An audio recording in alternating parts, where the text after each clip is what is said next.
It's 2 a.m. The fear is gone. I'm sitting here waiting. The computer's warm. Maybe my internet connection is tired of taking chances. Now, there's a storm on the loose. Sirens in my head. Wrapped up in silence, all circuits are dead. Cannot decode.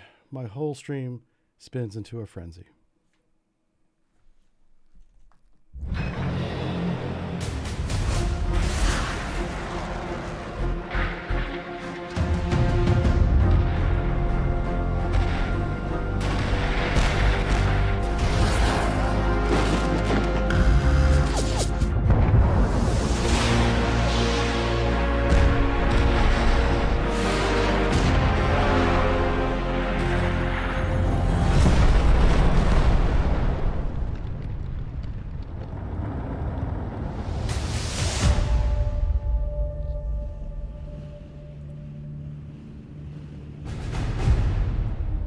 Eternal Father, strong to save, whose arm hath bound the restless wave,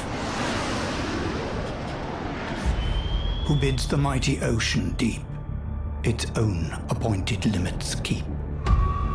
Oh, hear us when we cry to thee, for those in peril on the sea.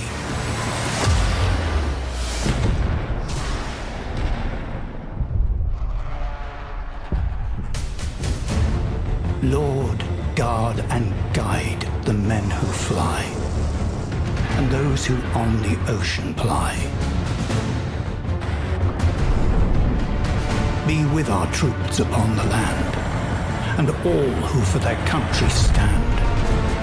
Be with these guardians day and night, and may their trust be in thy might.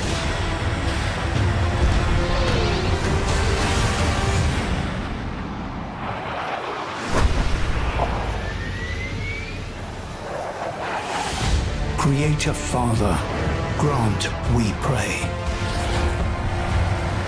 to those who serve both night and day, who stretch their rigs across the sea to service ships where'er they be. Oh, bless their efforts cross the foam and bring them ever safely home.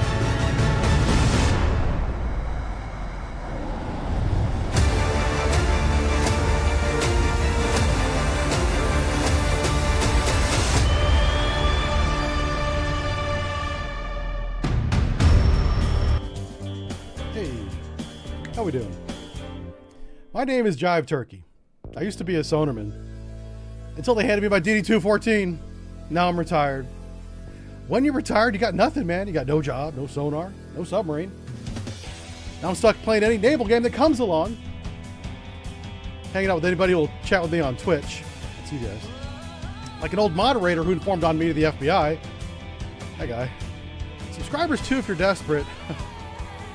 The bottom line is, until you figure out what you're going to do in retirement, you might as well play games on Twitch. How you doing, guys? Welcome to Wednesday. It's Hump Day. I hope you're having a fantastic week. Thanks for hanging out with me here today. We have something special for you today, something I've been working on. We've had early access to the Sea Power video game now for about a week, and I've spent that time wisely. I have worked with the developers closely recently to squash some bugs that they did all the work for, by the way. I did a good job of finding them. They did a good job of squashing them. And we have a brand new version of the game today that has a lot of bugs squashed and new features, new elements, new visuals, new sounds. A lot of new stuff is in this build. It's getting closer and closer to the final release, and it's really coming together. I'm really impressed with the work that the developers have done over the last 48 hours. And it's been a busy 2 days. And we're going to reap the rewards of all that hard work today, because I, doing my part, have put a little bit of time into building probably the most complex scenario that I was able to come up with the current build that we have and the units that we have. We are going to simulate the opening salvo, the opening days of the 1971 Indian-Pakistan War, also known as the Third Indian War, because apparently these two countries went at it several times.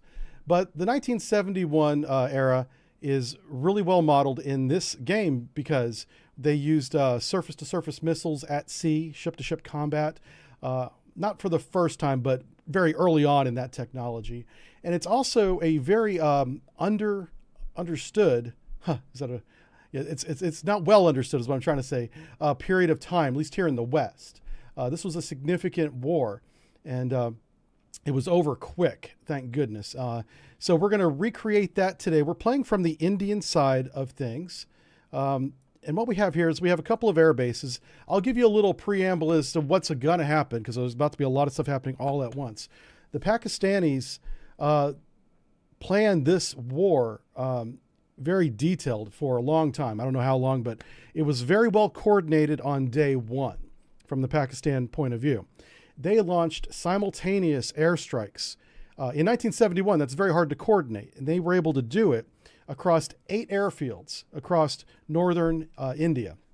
Their intent was to destroy the Indian Air Force on the ground, and they did. It was quite successful. But then the Indian counterpunch was also very successful, leading to a very short conflict. So we are going to start on day one. India's at peace. We don't expect anything. We know that the Pakistani Navy is doing maneuvers outside the port of Karachi. We have our own little patrol group out there as well. No orders, no reason to be alarmed. And in the early hours of this morning, things are about to get very busy. So let's go ahead and begin. I'm going to start with this airfield here. And let's get the camera on it so you guys can see it. There we go. And we're going to unpause. Also, because the number of radio contacts we're going to have, I did disable radio callouts. So we're going to have a little bit of a music bed today from the in-game music. It's probably a little bit too low. Let me turn that up just a hair so you guys can actually hear it. There we go. A little bit more. Yeah.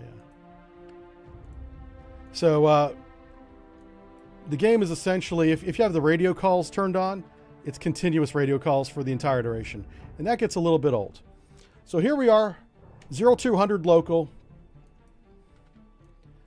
Sun's rising for some reason. Oh, it's Zulu. Okay.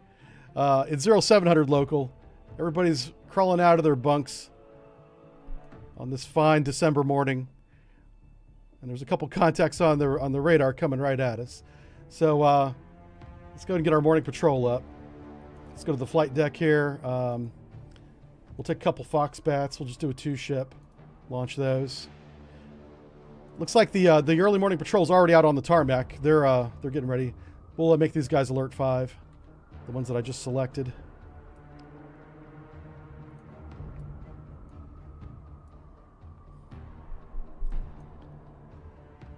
So this is our northern airfield. Yeah, very unsuspicious contacts flying in formation directly towards our airfield. Man, what could those possibly be? Maybe it's Santa Claus. Maybe he's early. Let's make sure my radars are on. Well, they must be on because we have them detected, yeah. We need to get those planes in the air. Come on, guys. Where are these planes at? There they are. They're working their way to the airfield.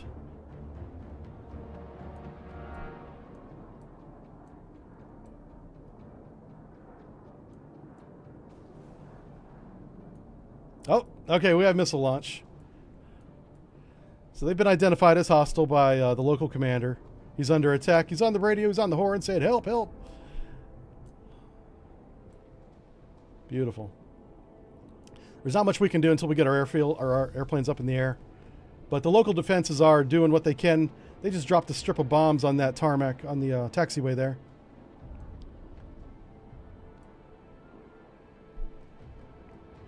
Looks like the SAMs are getting some good hits. They just took out one of our AAA guns there. Let's watch these planes until we get our planes in the air. Oh, we just took... Oh, they took him out. He's going down.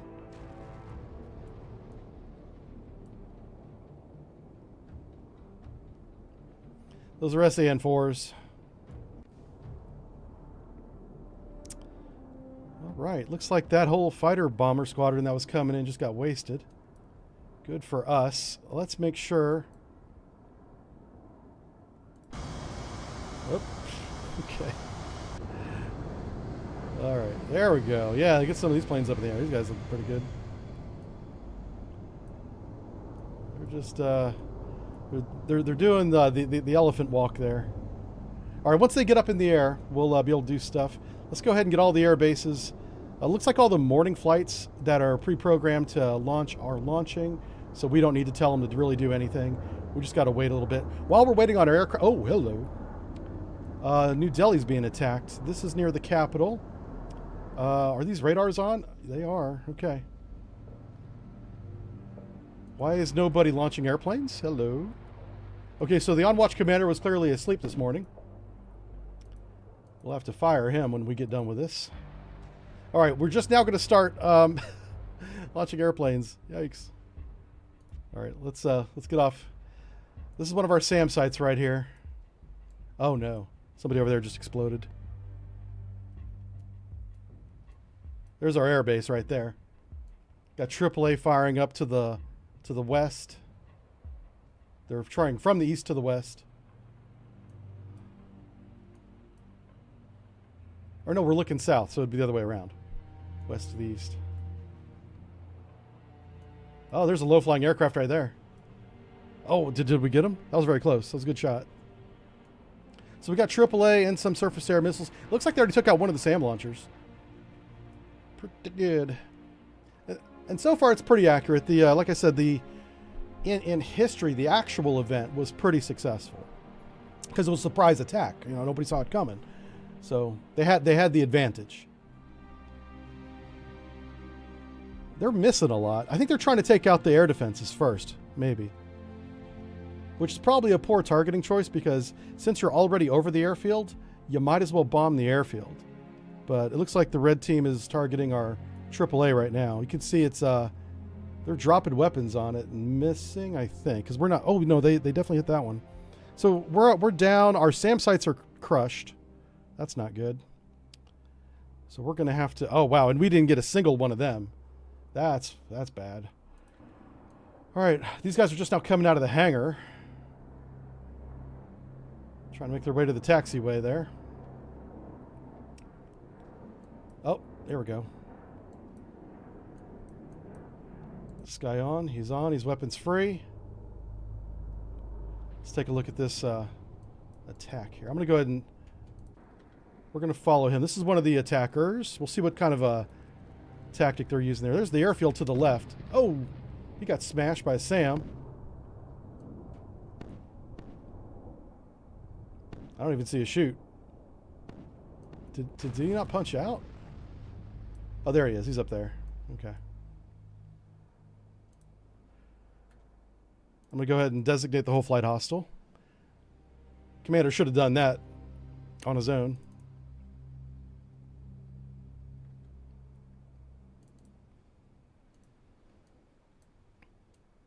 We must not have a good radar picture on him. We can't seem to get him. All right, here's our missile. Look at this thing. Oh, we got him. 2 for 2. This airfield's doing much better than our previous airfield was doing. No crashing on runways. Yeah. Yeah, I know, right? They should be at least aiming for the runway if they're going to crash. I think he lost control, though. I mean, let's give the guy a benefit of the doubt.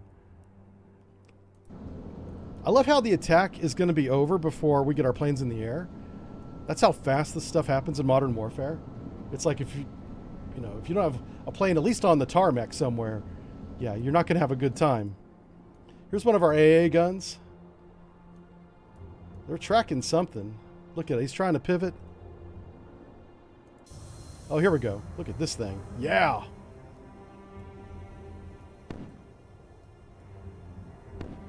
Old school. Oh, there's your target over there. You want to turn left, sir. Should keep my mouth shut. Oh, he's going in on that AAA. Is he doing a gun run? This is going to be awesome. Are you kidding me? These Sabres have like a bunch of heavy caliber guns right in the front. Oh no, he's going to do he's dropping a bomb somewhere. Oh, sorry. Move this over here where you guys can see it. Oh, I didn't see any bombs come off his racks. I think you missed, sir. All right, he's just putting on an air show right now. He's just showing off.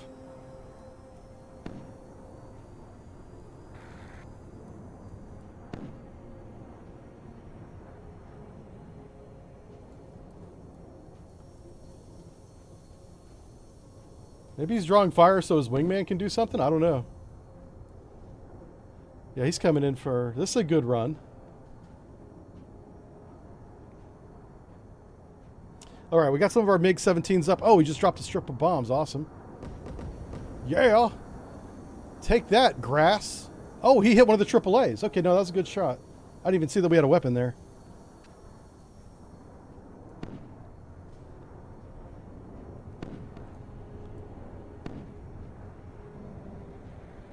Oh, he dropped one on the hangar there. Oh, and he got our AAA. Son of a gun. Good attack. All right, we finally got some of these bad boys in the air. We're gonna go weapons free, my friend. And attack somebody. I don't care who it is. There we go. All right, we'll see what these guys can do.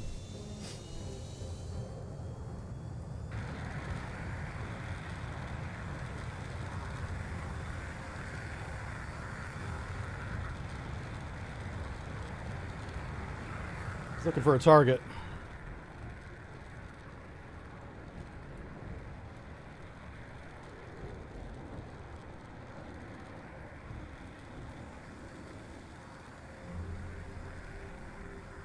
His radar's on, his weapons are free.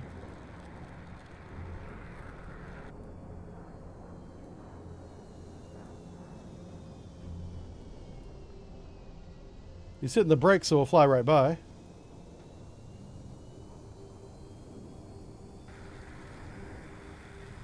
All right, this guy's lined up for a shot. Let's see if he takes it. The angle's really bad, but...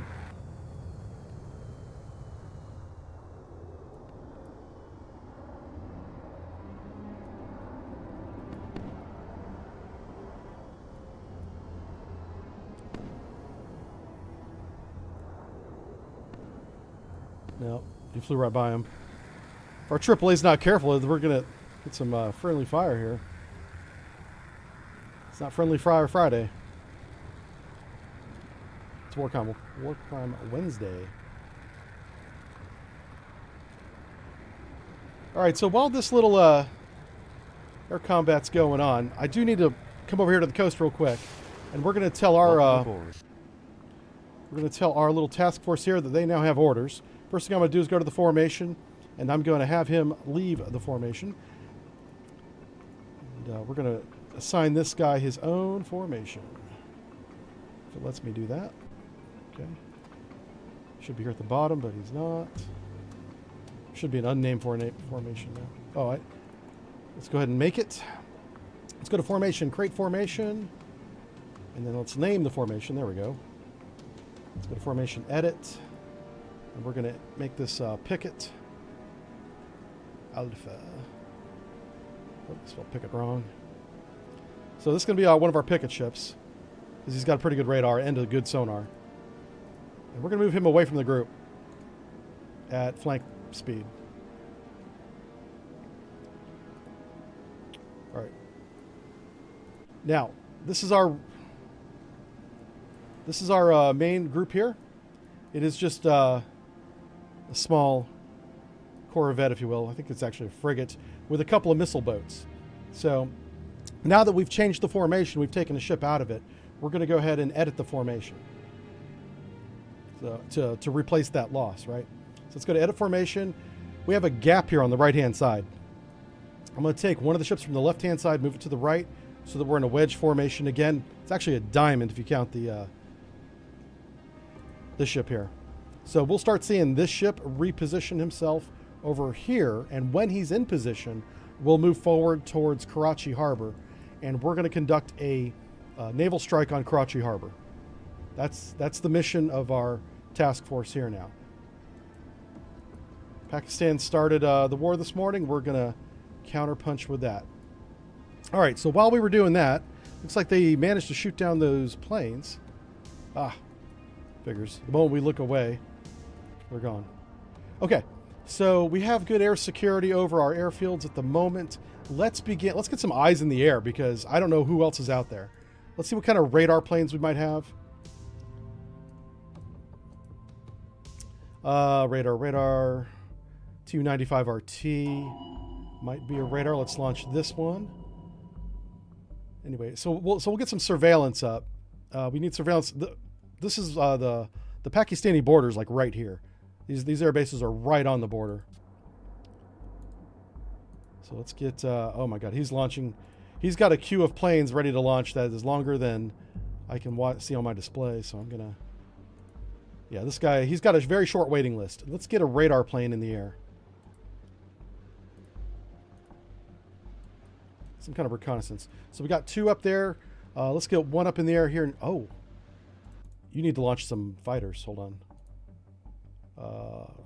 F-35 floggers, sure. 2 ship, launch. Okay, once the floggers are up, I want you to protect our recon plane. Okay. Every base should have its own cap. And it does, which is great.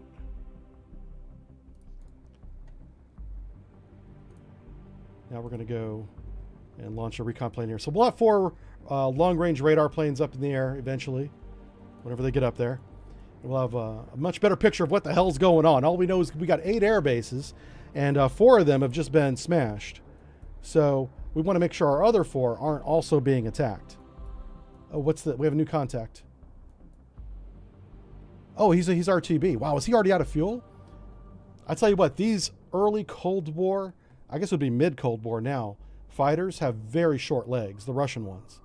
They have no gas. But he probably was an afterburner during the whole dogfight. So, but we have lots of planes going up to replace it. We don't need to add to that list. We just need to give our planes time to get off the ground. This gives me a great opportunity to see what you guys are talking about. Paperclip, thank you for the 42 months. No, 40 month in a row resub. I appreciate that. 53 months total.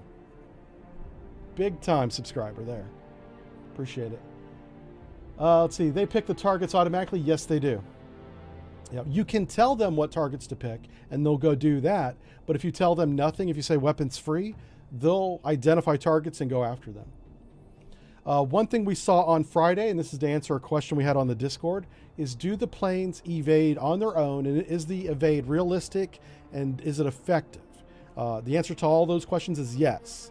And we have lots of opportunity today to watch our planes evade air-to-air fire. You will see that once they detect the incoming missile, and they don't always see it coming, but when they do, they will evade by changing, altitude, speed, depending, and they'll do things like split S's. They'll turn perpendicular to the incoming radar so that it is notched, and the missile will lose lock or have a very weak lock, and that will cause the missile to miss. But it's all percentage based. It doesn't miss every single time, which is great. We don't want that. So evasion in this game is automatic and realistically modeled. We saw that on Friday. All right, so now this is one of our caps to give you an idea. All 8 of our airfields have a 2-ship above. Some of our airfields have a larger package that I'm going to go and use to hunt down any other Pakistani aircraft that are in the area. And then we're going to counterpunch. We're going to find the airfields that they launched from and smash them. So I see the cap over everybody. That's good. Let's go back to we're going to go back and forth between our air bases and our fleet here. We do have some good separation now. So what I want to do is go to sensors and light this guy up like a Christmas tree. All right, so he's got active sonar, surface search radar, and long-range air radar right now. That's this boat off by himself. This is our picket ship.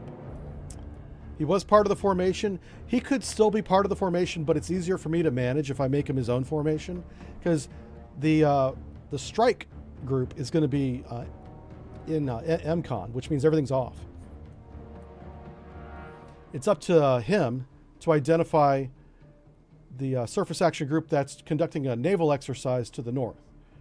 We want to take them out first, and then we're going to move into Karachi Harbor and destroy military targets in Karachi Harbor. Okay, we do have one good contact. That's probably, let's see what his speed is. There's a 14 knot contact going west. That could be a merchant.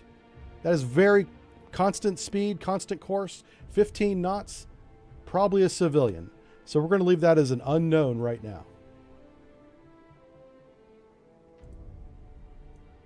All right, we're going to move him a little bit up. We want this picket to be to the east and north of our position. Once he's there, and this little guy here is in formation. He's almost in formation now. So this was the little missile boat that was over there. We're going to use these missile boats to destroy the naval surface action group that's north of us. This is what makes this Indian-Pakistani War of 1971 so interesting, is it's one of the early uses of surface-to-surface guided missiles. It's not the first, but it's one of the early ones. And we'll see how it goes today. These missiles are very early generation 1 sticks, unreliable. If they have any form of ECM, electronic countermeasures, they'll probably spoof the missile, causing the missile to divert and miss the target. These early Styx missiles were very susceptible to electronic warfare. And that's what we have. And we probably have a merchant up here. All right, so somebody's dropping tanks, which means he's engaging something, I think. What's this? Is he RTB? He's Winchester. Okay, he didn't run out of fuel. He ran out of weapons. I much prefer that. That means he was getting some work done. All right, we're still waiting on our long-range radar aircraft, reconnaissance aircraft to come up. Oh, there we go. We got one. Welcome aboard. Oh, shoot. I did not mean to give him an order. Okay, let's pause the game because this guy's moving on me. I'm trying to go to unit reference here. I want to make sure that I launched the right aircraft. I believe that I did. Yeah, he's got the big bulge surface search and the fantail air-directed.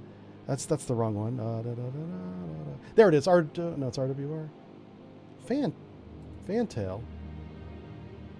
Yeah, that's X-bend for the gun. Welcome aboard. Oh, wow. Does this guy not have air search? Okay, so the candidate for the world's loudest aircraft is the Tu-95. That's very true. It's a strategic bomber, missile platform, a distinctive contra rotating props that are very loud. Okay. So I may have made a new player error. Oh, he does have, okay, long-range air search. All right, I'm turning both. Let's unpause the game. We're going to turn both of these on. We're also going to get him to go to a high altitude. Set altitude like 30,000 feet.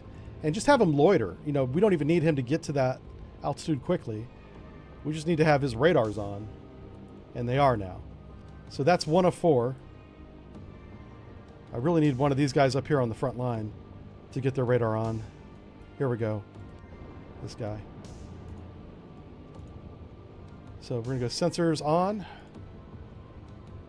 Air search, surface search on. And then he's going to change altitude to 30,000 feet. And get there as you like, sir. Okay. Oh, there we go. So now we have one of the air bases that's in Pakistan that launched the aircraft against us. So let's get a package going against that. So we have a lot of interceptors airborne right now, looking for more targets, but I don't see any. So we're going to start a whole new package from this airfield. Let's take a look at what our choices are. What's a good air to ground? Oh, here we go. Su-24. We're going to go strike heavy. What does strike heavy have? Should tell me right here. Oh, there it goes. So we have 6 fabs. A fab is a gravity bomb. Just drop it. This has 5 fabs. Why is strike heavy? That's odd. Okay. Or we could take AS-10 Karens. I don't know what the range of the Karen is.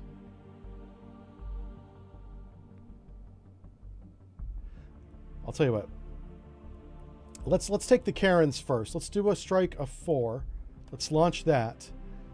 And we're going to attack this base with AS-10 Karens. And while we're waiting on that, let's try and figure out what's going on. I want to bring up the encyclopedia on that weapon, but I'm trying to figure out how to do that now. Is it here? How does this work? I don't have an encyclopedia tab here that I see. Once it's in the air, I can click on it and do it.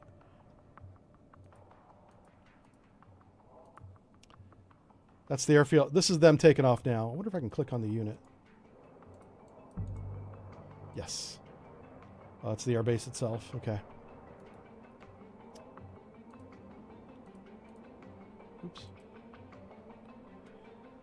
All right, let's get back to the map mode.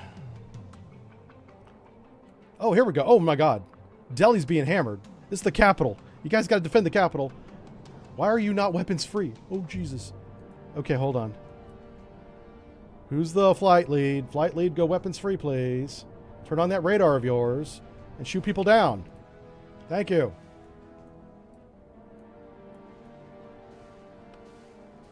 There we go. That's what I'm talking about. Yeah. Good air fight going on right now over Delhi, India, over the capital. Holy smokes. It's like a scene out of Independence Day.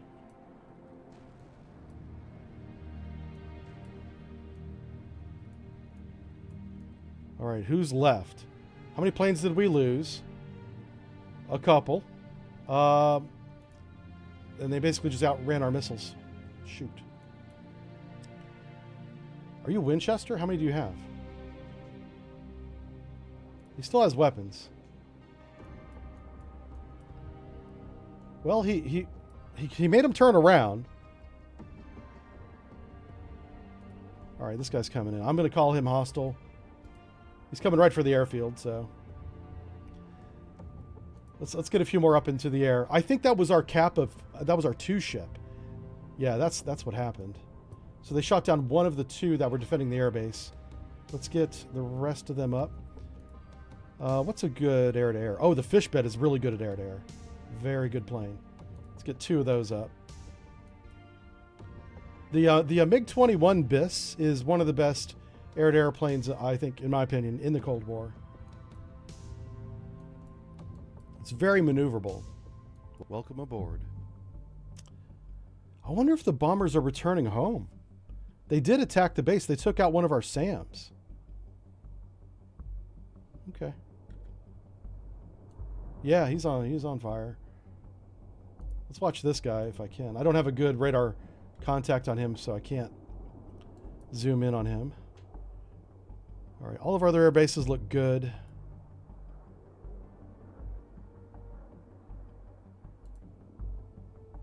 Is this guy still functional? He's weapons free. Engage that thing. I don't know why he's not shooting. Maybe he's trying to reload the rail?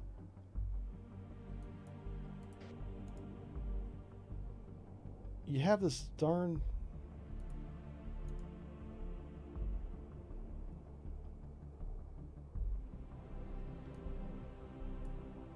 I don't know why this guy's not attacking. Oh, now I know why. For some reason, he didn't get the weapons-free command. Now he's weapons-free. So he's going to turn around and engage whatever fighter this is coming in. We're not sure what. I'll leave him right there so we can see him a little bit better. There's a fighter right off his nose. And about 1,000 feet above him. So he should shoot an air-to-air here. It might be a bad aspect because they're nose on each other. They're coming like this. A lot of these are IR-seeking weapons, and they have to be looking at the engine from behind to get a good lock. These very early days of these air-to-air guided missiles. Very short range, too. All right, just maneuvering to engage. Okay, they just split. They're going into a single circle fight. He's speeding up. No, he's trying to extend. He's trying to disengage, it looks like. I'm not sure why. Well, he let the enemy get behind him. That's pretty dumb. Huh. How about don't do that? Now he's down low defensive. Turning back into contact. Our air-to-air was shooting at the enemy but missed. Pretty sure you just went through that building. Okay. His target is right above him. Not sure why he didn't shoot him down. He's got 3 AA-8s. I'm gonna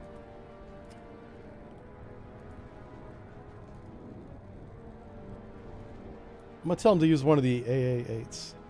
That's a type of missile. All right, he's turning in. He needs to bring nose up. Come on, man. He's got a ton of energy. He needs to use it.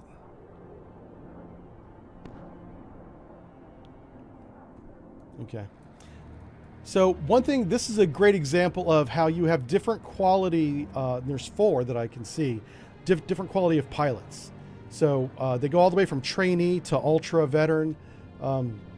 This obviously is a low skill pilot against probably another low skill pilot because they haven't killed each other yet. Our AAA is, well, it's hard to judge them because AAA is not accurate. But this guy should be taking a shot right now. Unless he's out of ammo. Oh, he still has his bombs. This guy's outmaneuvering this MiG-17 with a full rack of bombs. He's got to be a good pilot. This one's definitely a better pilot than the one on our side. Is he? He might be Winchester guns, but it's awfully early in the fight for that. Oh, he's trying to line up for a bomb run while being attacked, which is kind of funny. Yeah, that's how that ends. Scratch what I said about him being an experienced pilot. Now he's an experienced infantryman. He just got demoted, sir. Oh my God. Okay. Let's see how our these guys are still getting ready. Pretty sure they're stuck in a field.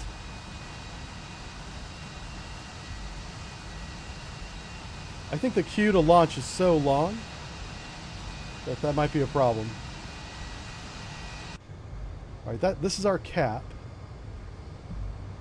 Let me grab him. There he is. Let's move our cap over here away from the base. I'm sure there's more aircraft up here. We just haven't found them yet with our radar. Let's move our radar plane down here. We should have a radar. Oh, here we go.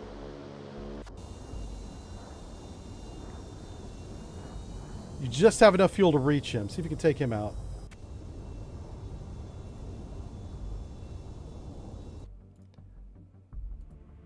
All right, I'm going to launch another attack flight because we're still waiting on our first attack flight to get off the ground. We're going to give him precision strike. We're going to launch that AS4. Not AS4. It's an AS10. Oh, don't do wall. No. Okay. All right, so we got 2 strike packages being readied. I'm thinking of the right word to use. Anti-aircraft to you. Let's give you a strike package as well. Come on. What am I doing? Oh, I got the wrong one selected. Where's my airfield at? There it is. Let's go to this flight deck. Let's go with Su-24s, a 4-ship launch. So all the air bases are defended. We do have a bomber that's going towards this air base. This is really interesting. He might be trying to shoot down my radar plane, possibly. What's your orders? You're loitering. Why are you loitering? I definitely told you to engage this guy. Let's try it again. Okay, now he's going to engage. Yay. We will watch that, but we need to take a look at our ships here. Okay, now we have multiple ships. We have 3 ships going the same direction. This could be the action group. 15 knots. Okay, so this contact was headed west. Now it's headed north. Probably Probably one of ours. And if he's heading north, so are these guys. These guys are either all merchants or this is the Naval Action Group. I'm going to go ahead and say it's the Naval Action Group. This is a bit of a risky assessment. But we're getting kind of close to them. And I don't want to lose my range advantage because we've got the new fancy missiles that they don't have. So let's go from here. We're at 20, no, we're at 17 miles. We're within missile range right now. I say we do it. This is the maximum range. Well, yeah. Do we want to attack all three at once? Probably. Let's get a little bit closer. I want, let's move that. Okay. Let me get this off the screen. Nope. There we go. Let's get rid of that. So I want all three of these to be within my Styx missile range, and I'm going to unleash all of my guys here. Matter of fact, we can go ahead and speed these guys up now. Now that we know where the targets are, let's go to a head full. And you should be at a head flank right now. Yeah, we'll keep him at a head flank. Okay. So he's going to continue to forge ahead. All right, well, let's come back and check on them in a few minutes. Oh, here we go. So this guy is going to engage with 37 millimeter guns. This is going to be a gunfight. Hell yeah. So his target's at 1,500 feet. He's at 1,500 feet as well. They're nose to nose right now. They're going to do a pass. We might be able to see him. They merged. There he is. You see him.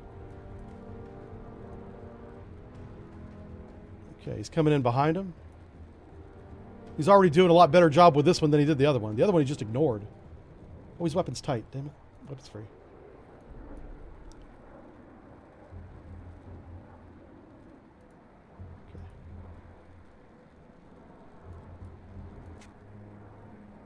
This is his wingman here.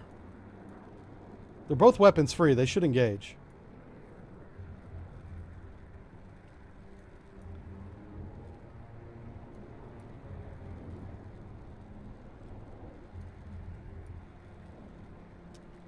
Can't really tell if that's his wingman. No, that's the target right there.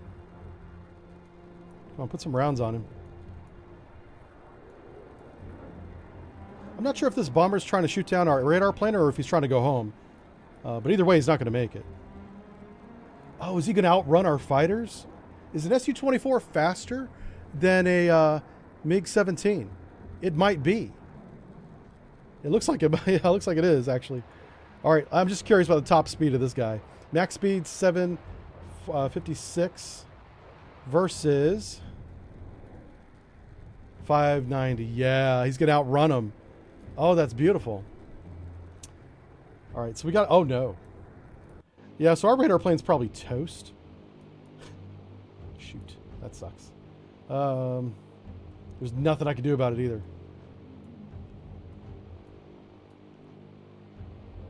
Oh my God, there's more. Okay, I'll tell you what. You guys... Oh, he's only got guns left. All right, well... I'm going to... There's two planes to their right. I'm going to have them do a pass on them and attack them if they respond. There they go. And if they don't hit this shot, they're going to get one shot at this.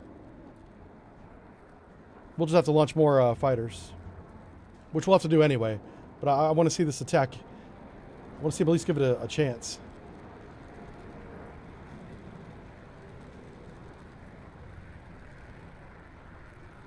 Yeah. If he doesn't get him on the approach, he's not going to have a chance because he's simply being outrun. And the other wingman is like right there behind him. He needs to get his nose around. Actually, I think that might be him right there. As this guy passes, take a shot at him. Right here. So I'm going to tell him to attack that guy. Attack him. He's right there. Attack him. Turn left and shoot, sir. Oh my god, these guys are so dumb. Okay. What can I do? This is why the Pakistani initial attack was so successful, I suppose. Oh, it hurts my soul. Oh, he finally got the order, I guess. But it's too late now. He's out of guns range, yeah. And you don't have any missiles. Alright. Let's launch some more aircraft. Let's go to the flight deck. Who's fast? Let's get a fast plane. There we go. MiG-25 Foxbat. Very fast plane. Interceptor, if you will. That'll catch him. That'll do it. Oh, and we have MiG-25s up here. Hold on. We already have some of those in the air. Yeah. Here we go. Let's take a look at your formation. We have a bunch right here. Formation. I don't know how to... can't edit the formation. That's fine. You know what? We'll just bring everybody. Uh-oh. Well, you idiots. Okay, so I guess they don't do fuel management very well. Go to cruise. And then go to high altitude. I'm going to tell them to go to 20,000 feet.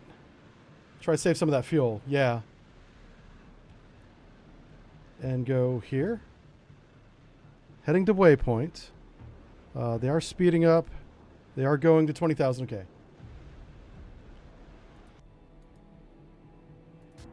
Yeah, these MiG-17s have no chance of shooting down an Su-24, but I'm going to bring my radar plane over this airfield that has SAMs and see if the SAMs can take out these Su-24s. And these MiGs now. Come on this way.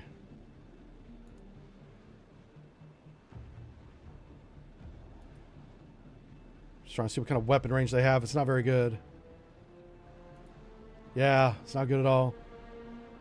Probably going to lose the radar plane, but that's fine. We got more. There's more where that came from.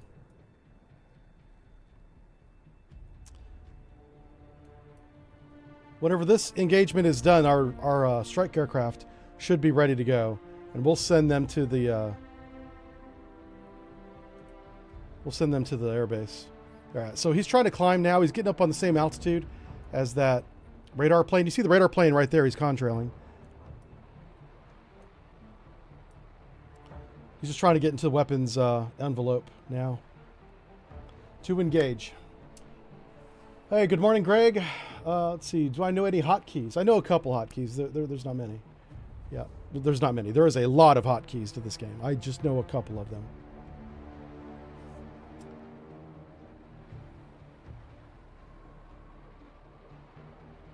Hey, Mr. Cole, how's it going? Good to see you, sir.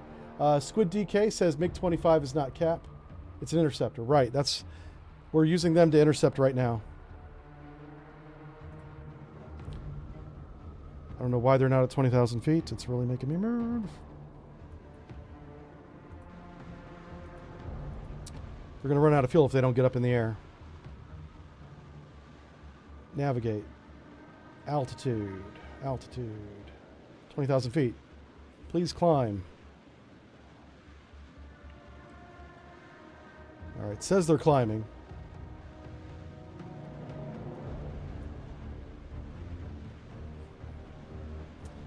Hey, Matt Maddock, how's it going?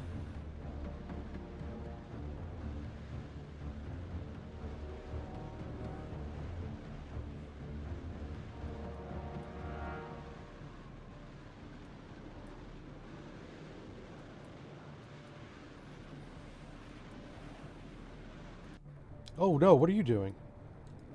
What the hell's this? Oh, it's a MiG-17. Okay.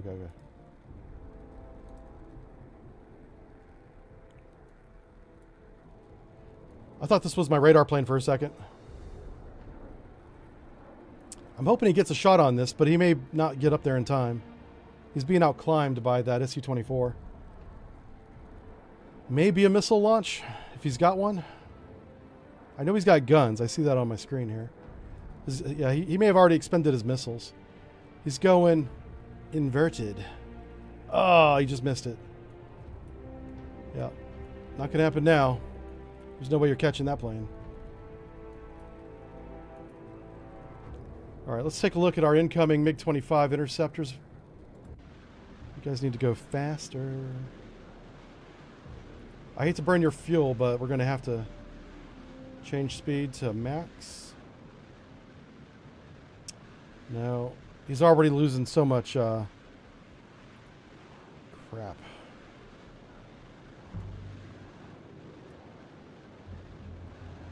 Hey, they diverted onto the MiGs. I don't know why, but they did. That's awesome. This poor MiG got their attention, which saved the radar plane. This guy just got saved by that MiG-17. MiG-17's playing bait right now. He has no chance against these MiG-24s. These guys right here will tear him apart. But it's buying time for our MiG-25 interceptor flight, which is a lot of planes. I think we got to slow these guys down so they don't burn all the fuel up. Let's go with change speed to cruise. If they don't save a little bit of fuel, though, we'll not even get there. So you see how the blue line, it's his range is now out here. So what we're going to do is we're going to take this formation. And as soon as they get within weapons range, we're going to take out all these bombers. That SAM site's weapons free as well. So this guy did a good job of bringing all those Su-24s down to the deck. Make them a little bit easier to get.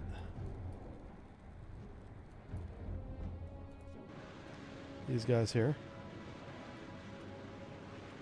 As they get closer, I'll start taking them down to the same altitude. Yeah, so we got a 3v1 right now, and we're the 1. This is the world's most hotshot MiG-17 pilot right now. Trying to buy us some time.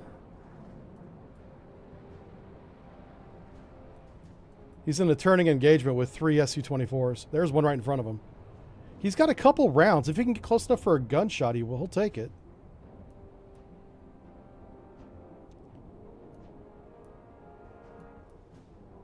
Problem is, the targets are so much faster than he is. They can get in and out of his range. Oh, they're going over the airfield now. Or close enough for AA fire.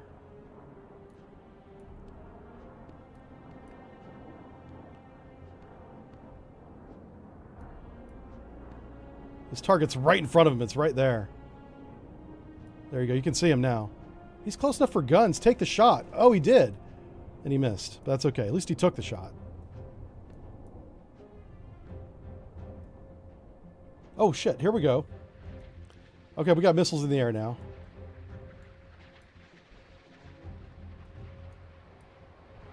Nicely done. Yeah, good shot. 1 down, 2 to go.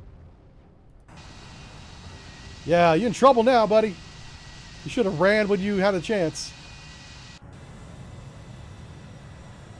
Shoot him. Shoot him.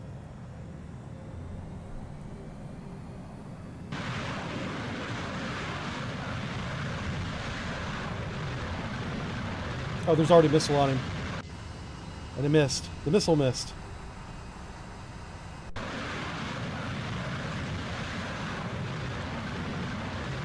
I'm going to have them get down low. Well, he's not listening to me. Not sure who he's going after, really.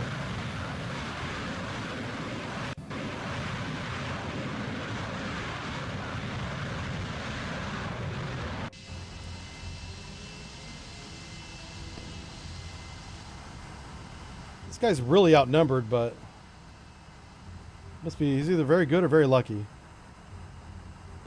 Oh, here we go. We have a shot off. All right, we'll follow this missile in.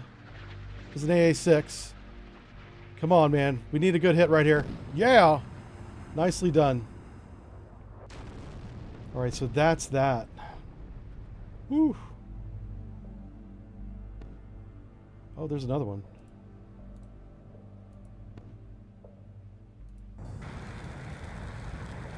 These guys are pretty Winchester. Yeah, they're going home. I can't do that. We'll send somebody out to get him later. Oh, here's the Biss. There you go. Welcome aboard. Go get him. The MiG-21 Biss. Badass plane. All right, so here's our own flight. A 4?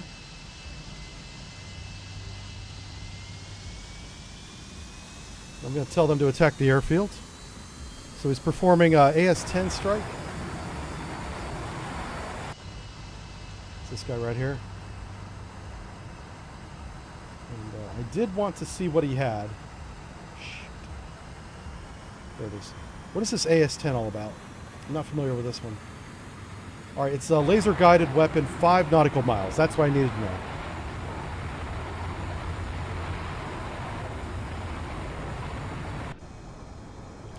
This is our cap. I'll move them over here, kind of out of the way.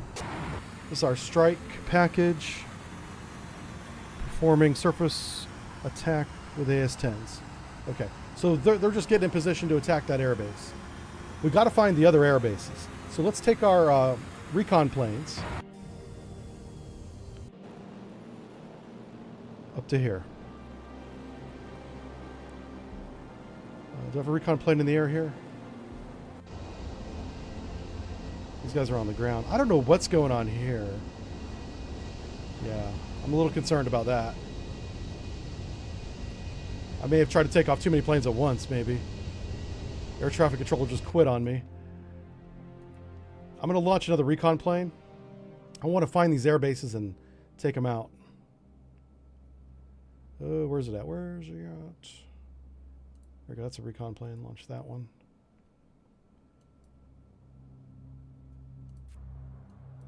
All right, so those guys are forming up for an attack on the Pakistani airbase. Let's check on our naval fleet. They should be within range now. Looks like they are. Let's go weapons free. We are about to see a lot of missiles go off the rails here.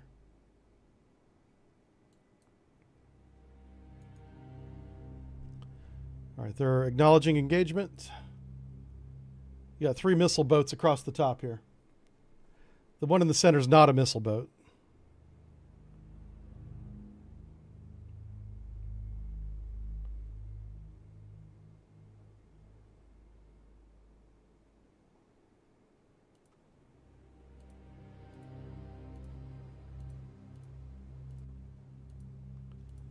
There we go.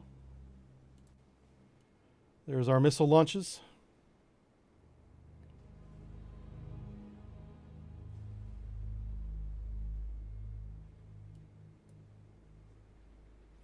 Looks like they put 2 missiles on each target. So before this target gets hit, let's take a look at it. What are we shooting, right? So this is a Pakistani frigate. It's very small. I think they call it a destroyer, but it's a very small gunboat.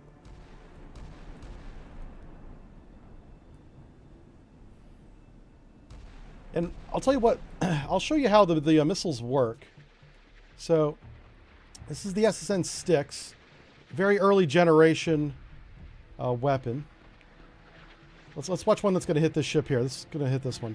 So there's a good chance that this guy gets spoofed by the chaff. I don't think it has any electronic warfare, but this chaff alone's enough to cause this missile to miss the target. And, oh, yeah, it went after the cloud of chaff. You saw how it gained altitude there? So, but we'll take a look back at the ship. And his buddy, yeah, it took 2 hits, so he's definitely sunk. Yeah, he's on fire. He's having a hard time. So 2 out of 3 hit. And that's going to be the ratio. That's actually really good.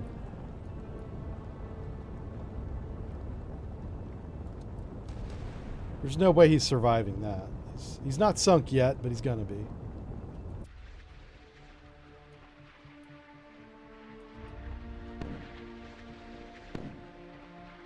Looks like they launched another wave at him, too.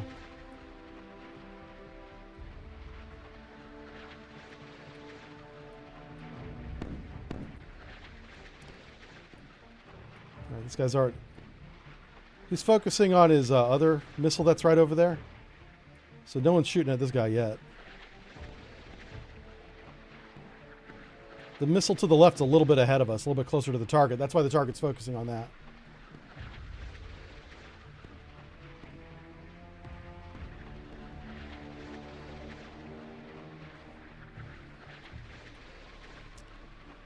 And there it goes. Good hit. Now he's dead as a doornail.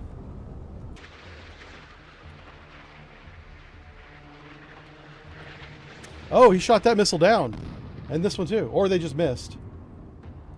Okay, okay. Alright. See how you are.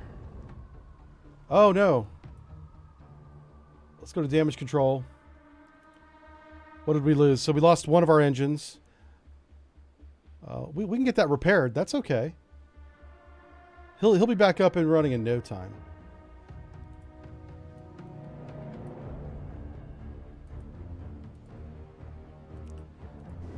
So what we're going to do is we're going to run in our strike group into here.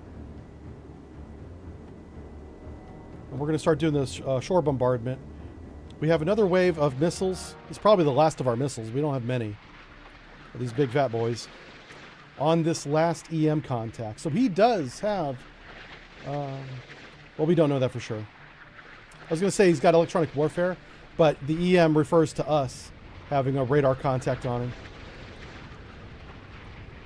He's radiating. I bet you that's what that means, yeah. That's what it is. And it's one, what, microwatt? Not much power. Very weak. Now, these missiles in this age don't have home on radar or any kind of home on jam capability. They do have their own seeker in the nose, though. But it's very rude. Very rudimentary. Actually, I take that back. I take that back. This might be... let me just check what I just said. The sticks. Is stick self-homing? It might be. It's such an early age missile, I want to be careful about how I describe it. Active radar homing. Yeah, it does have its own radar. Okay. Probably why it's so big. In the nose, this nose here, yeah, this nose cone's got a little radar dish in it. So we got 3 missiles on this one target. We don't see the target because we don't have radar contact on it. It's transmitting something, so we have an idea where it's at, and that's what we're shooting. We're shooting at a guess, at an idea. And that's one thing this game does so well. In electronic warfare, you don't always have pinpoint precision. You very rarely have pinpoint precision if you don't have visual contact. Oh yeah, that's going to be a hit. Hell yeah. We still know what it is. It's on fire though, which is a good start. It's kind of big. And the other 2 missiles missed.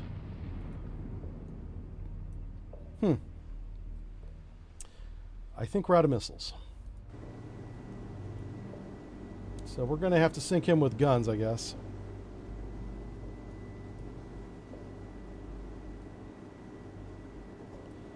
Alright, we're going to change course to intercept him. Let's get a little bit of a lead pursuit here. I'm going to go weapons tight for now. Because I don't want to engage him at maximum ballistic range. We're not going to hit anything at that range. We want to get a little bit closer. Something like 70% of max range is a good range to start. Just as a rule of thumb. Not ceasefire. Let's go weapons tight. Let's bring up the formation. We'll just tell the whole formation to go weapons tight. There we go. That should be everybody now. No, didn't do it. Okay. Weapons tight. Okay.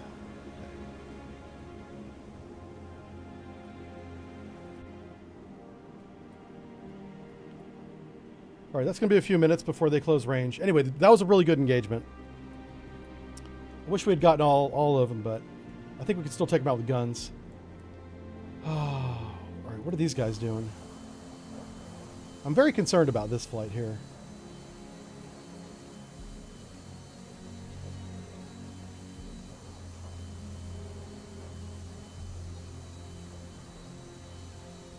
They're basically not doing what I'm telling them to do. I want the whole flight to turn around. Let's see if they'll do that. Okay, let's see if they'll at least change altitude, maybe? It's like 6,000 feet. Okay, they're doing that. That's good.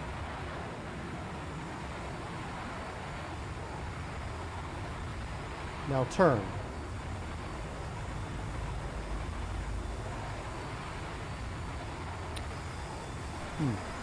Welcome aboard. Well, they do have an order to engage that base. They're just doing it in a very weird way.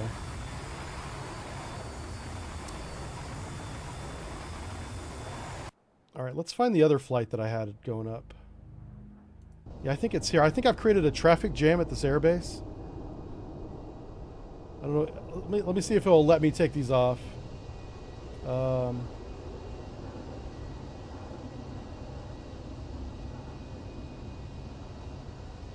Let's try. Go to 10,000 feet right here. Who's the lead plane in this conga line? I think it's this one. Let's leave formation and tell him to go to 10,000 feet right here. Let's see if that breaks up the traffic jam that I created. I think what I did is I tried to take off way too many planes at once, and it just confused the hell out of the whole airbase. I didn't know that that was even possible. But that just appears to be what happened there. All right, MiG-25P, that's an interceptor. I don't see any more attacks happening, which is good. That stuff's finally done. Okay, here's another radar plane. He's at 30,000 feet. Let's get him up here. I want to find these freaking air bases. We found one. Let's, and I guess we're going to have to launch another attack. I'm going to write that other air base off, the one that has the traffic jam. Yeah, let's do Su-24M, strike package, precision, 4-ship launch. That should be no problem. Just give them a few minutes to do that. I'm also gonna... Oh, there we go. They're finally attacking. Yay. They just took their time. Alright, so here's a 2-ship. Out of the 8 planes that are attacking the airbase, here's 2 of them. I imagine these AS-10s don't have a big warhead, but I'm hoping to knock out any kind of SAM or AA guns that they have, and then I'll come back in with gravity bombs and just bomb the place into a crater. That's the plan. But I didn't want to use gravity bombs in the first wave, if we have guided weapons as an option. And these guys are weapons free, and they are engaging contact 7059, which must be a contact in the airbase. The airbase is Sierra 6-2. Contact 6-2.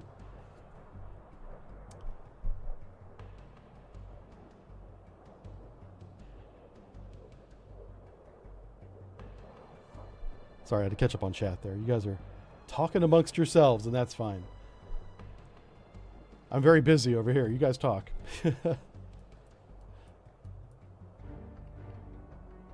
Yeah, so this is the most I've tried to do with the game so far. It's a lot of management. As I get better with the game and learn how to control it more efficiently, I'll probably go to more focused scenarios. I was kind of curious as to how big I could control an air fight, and I just don't have enough experience to do it well yet. But so far so good. It's not been bad. Yeah, so far so good. I'm trying to move these maps out of the way so you guys can see the planes better. You can see them really well right there.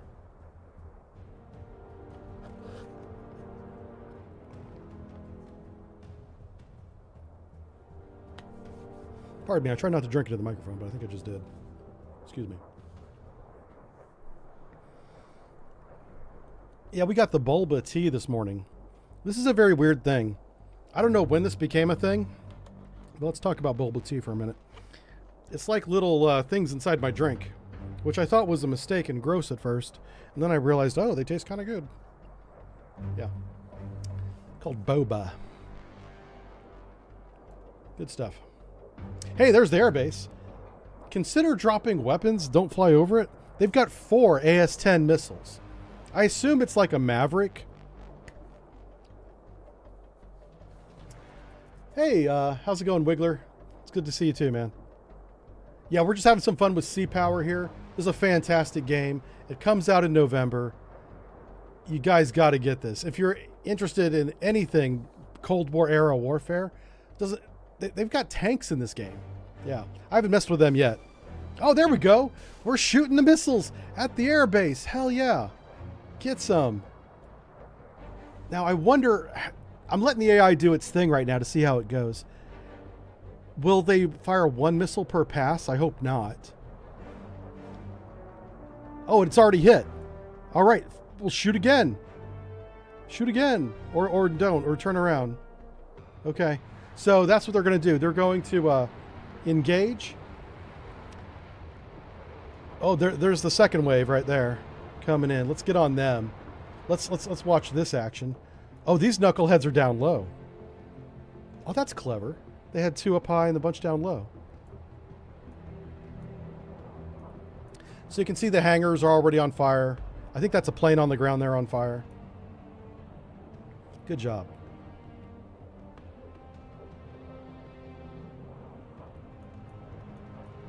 I didn't tell them to split like that. You know, I assume they did that on their own. As a formation, they should have all stayed together. I don't know.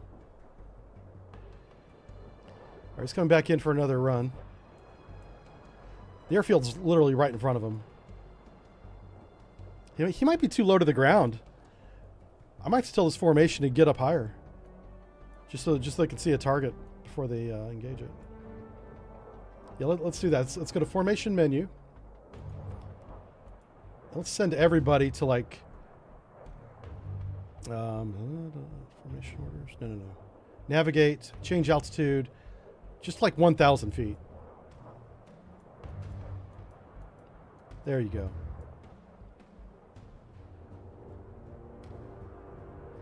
Yeah, we need to mess up this airfield here.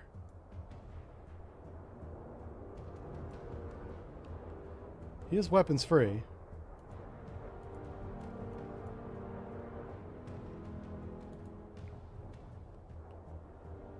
Sensors are on.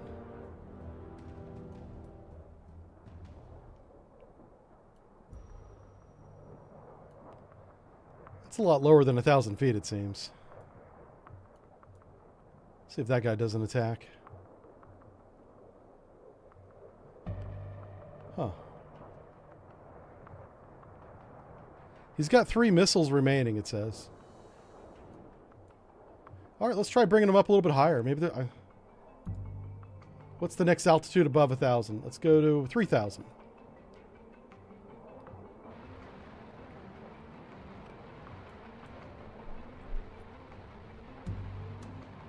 So I would expect them, if you tell a wing to attack a target, if there are weapon envelope requirements, that it would do that on their own. That's the expectation here.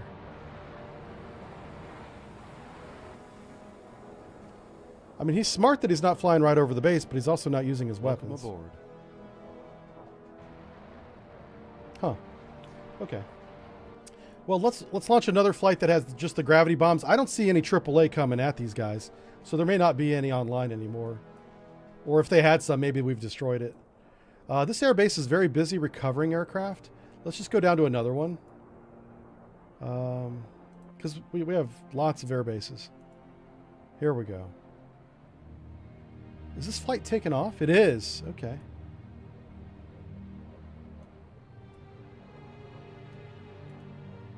Okay, well, the runway's going the other direction, but, okay. I will allow it. These guys have AS-10s as well. So I'm going to keep this very simple for them. I'm going to go for the whole formation, weapons free, turn on your radar, and I'm going to say, with a right click, attack the airbase. And I'm not going to give them any more instruction than that, and just see what they do. Because these guys are putting on a heck of an air show. Like they're flying in formation, flying over the airfield. But they don't... Maybe they can't find any targets. I do see some oil drums right there. You would hit those. Those are definitely targets. Huh. Okay. Not a big deal. Not a big deal. We're going to come down here. Oh, this is the Conga Line Air Base. I can't use them. How about down here? Let's go ahead and flight deck this one. So we want some good gravity bombs. Who has Tu-16? Yeah. Yeah. Now, I don't think India had Tu-16s, but the airbase has them. That's all that matters to me. All right, let's launch this flight of Tu-16s. This may not be historically accurate, but that's fine. We got to find more airfields, too. What are we doing? Where are my recon planes at? There we go. There they are. Let me turn on your radars.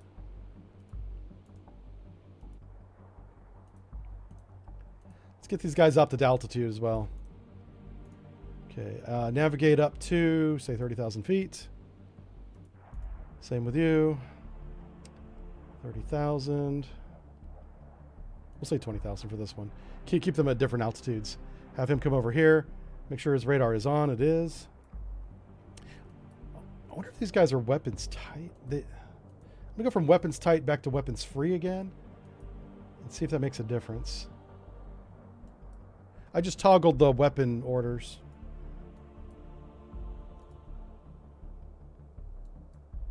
Because they're kind of acting like they're weapons tight, or even weapons hold.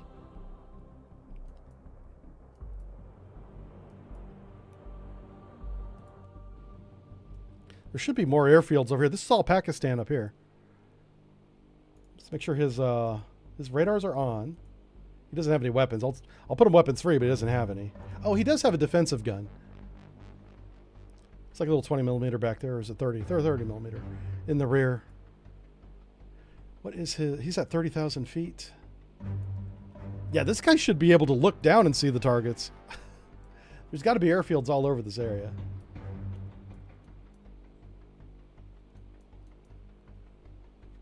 So that's something that I want to talk to the devs about. And whenever they have time, I know they're very busy. I try not to bug them because they're very busy developers, especially with the deadline looming that they're going to release it next month. They have a lot on their plate right now. So I really don't want to add to that. But one thing that I would like, and I'll just mention it here. Yeah. So we have a visual contact. And I bet you it's an airbase. So there's some things in the world, like these mountain ranges, that don't move. Rivers flow, but they don't generally move. Mountains technically move, I guess, over a geological scale, but you know what I'm saying. And the other thing that doesn't move is an airbase. So once we know where an airbase is, we should always know where the airbase is. You can't lose contact on a building. There's the airbase right there. So I'm going to fly him. It's fun. All right, he finally saw the airbase. Yay, everybody said yay. So I'm going to take this flight that can't seem to launch a weapon, and I'm going to have him go here. Hello?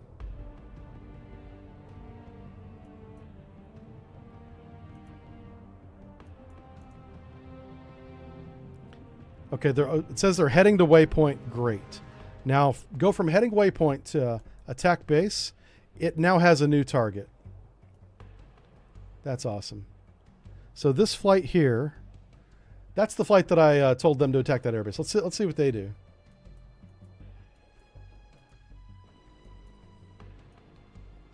I'm going to keep sending my recon plane deeper into Pakistan to try and find more targets.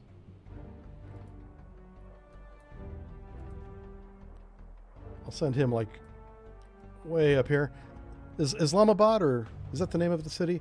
Is somewhere up in this direction. I'm sure they have an airfield.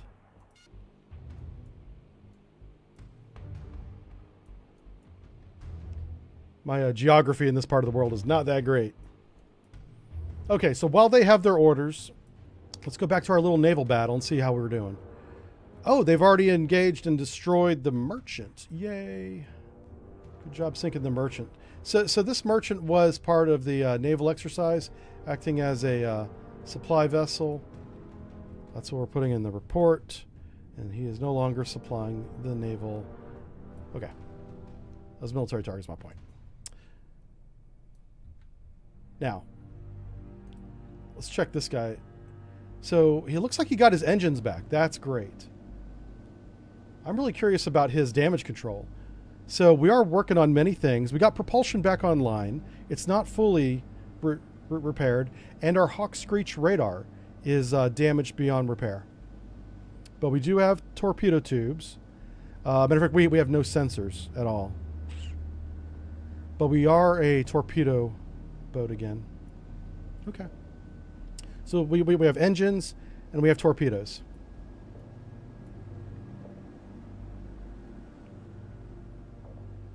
Not going to be very useful in a shore bombardment, but that's okay.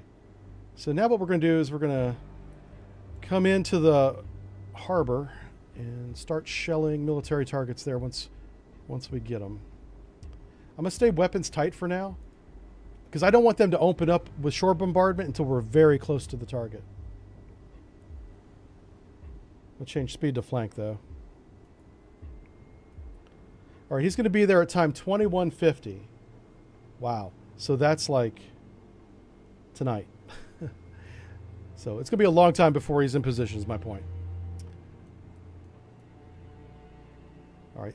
This airfield is recovering aircraft. That's what the yellow means, by the way. If a contact is yellow, he's returning to base for reload and repair. This guy's going in for an attack. Let's see if they do anything. Very cool two-ship here. Yeah, I wonder if there's just no target there. We see the airfield, but you're not going to shoot an AS-10 at an airstrip. It won't do anything. Like, these missiles are for vehicles and, like, artillery towed pieces. So it is possible that those are all gone. We just need to give these guys more targets to go attack. Oh, no, and we lost the... okay. This is what I'm talking about. We lost sight of that airfield, so now that we lost sight, it magically disappeared again. I think once you detect a target that's a building, it should stay detected. Apparently, is it right there? No. It's okay. We'll find it again.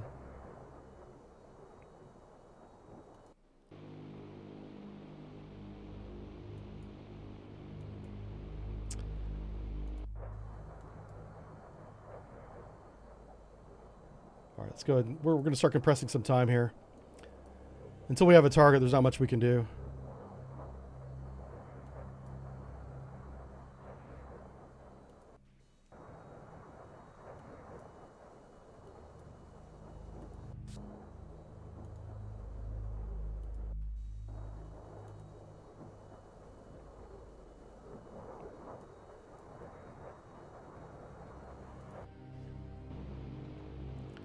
All right, let's find that airfield again. We're flying right over a major city.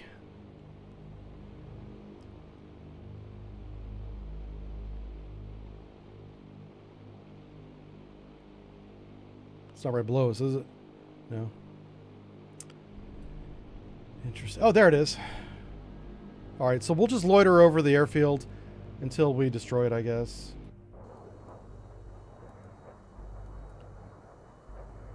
Where's my other flight at?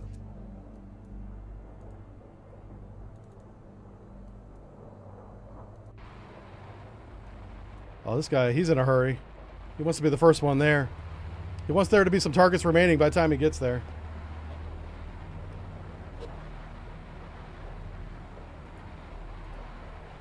He's weapons free.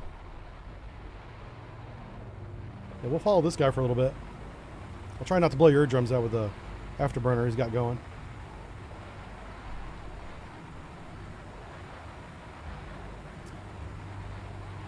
Yeah, Volpod Rec on Twitch. I think you're right. I think all the high value assets that they can hit with these air-to-surface guided missiles are destroyed at that other airbase, which is why they're not shooting anymore. So we're going to come in with some dumb bombs and just bomb the bejesus out of the airstrip itself.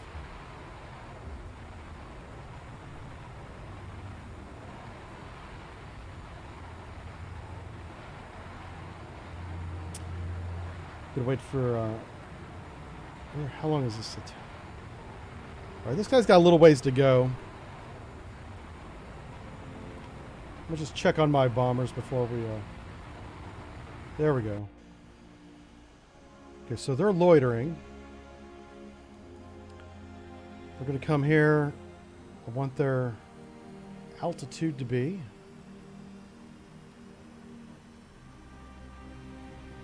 Let's go up to 10,000 feet. And speed, cruising speed. And once they're there, we'll attack the airbase. Okay, now we can get back to the fighter we were watching. This is going to be the first of about 4 attacks. And if it's anything like the last one, by the time the first 2 planes get done, there won't be any more targets left. I do have 2 recon planes up here that I'm hoping to find. Let's get them down a little bit closer to the ground. I'm hoping to find some more air bases to bomb. Navigate altitude. Let's go down to 20,000 feet. You're at 20. That's plenty. Yeah, 20,000 feet's a good place to be. Hopefully they find something.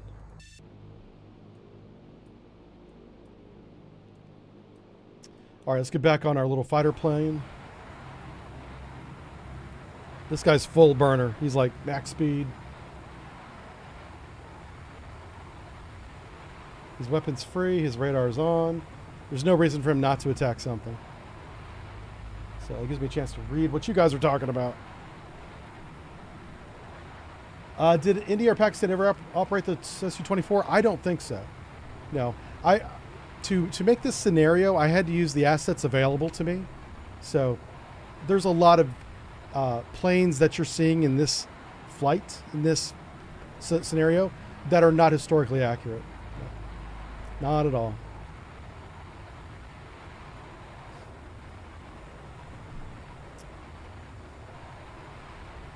Yeah, an enable Archer 83 scenario would be awesome.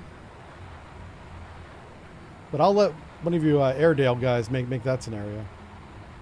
I'm going to focus mostly on naval engagements. The thing that brought me to this war, 1971, India-Pakistan, was the naval use of anti-ship cruise missiles.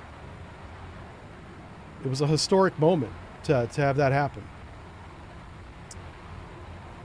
I'll probably recreate some other ones that happened in the Med around this time. He's very close to the airfield. We should see an attack. I don't like his altitude, but if he likes it, you know, that's all that matters.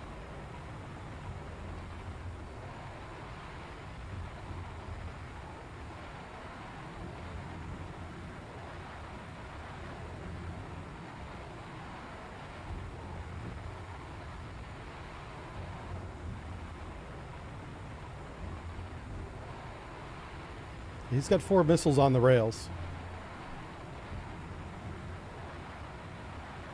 So it looks like they just shoot them one at a time, which is pragmatic. I suppose you could salvo fire them. Let me check. Yeah, you sure could salvo fire them, but I didn't give him any specific orders. I was like, here's your plane, here's your target. Now I'm just watching the AI do its AI thing and see how well it performs.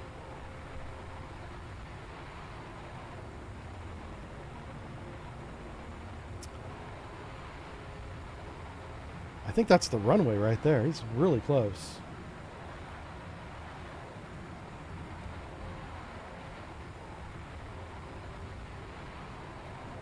His weapon's free. He's got the weapons. He's got the target.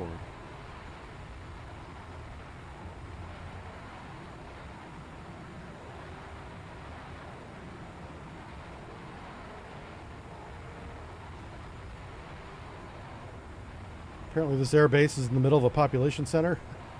That's not good. Hey, there it is. Let's see what he does.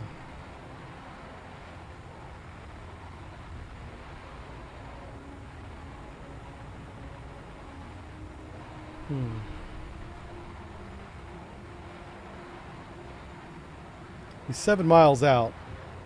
This weapon has a range of about 5 miles.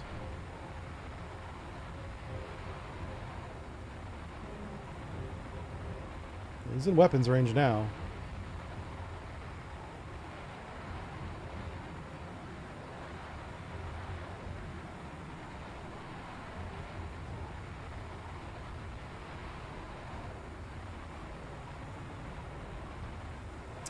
Interesting.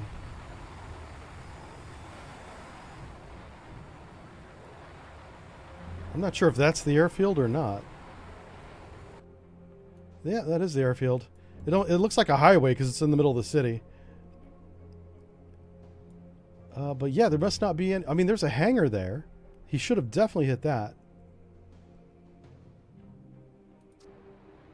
This guy's weapons free. This is Wingman here. Let's see what he does.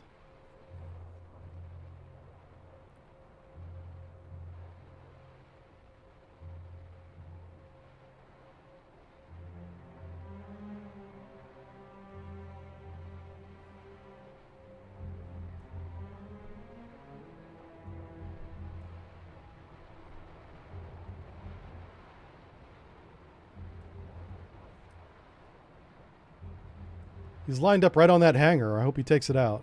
Nope. Okay, fine. Interesting. I'm not sure what's going on with that. Okay, let's go back to our bomber flight. Let's see what these guys look like. So these guys are carrying a bunch of gravity bombs. They should have no problem. Oh, wow. They must be all internal. Yeah, that's what they are. All right, he's got a ton of fuel, so let's bump his speed up.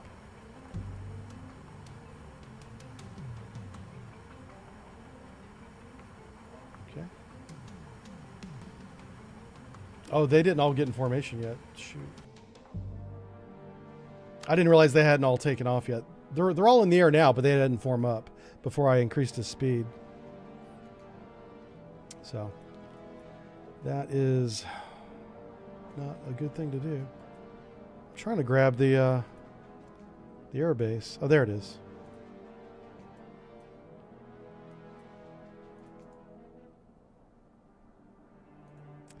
So we should have a couple more of those Tu-16s.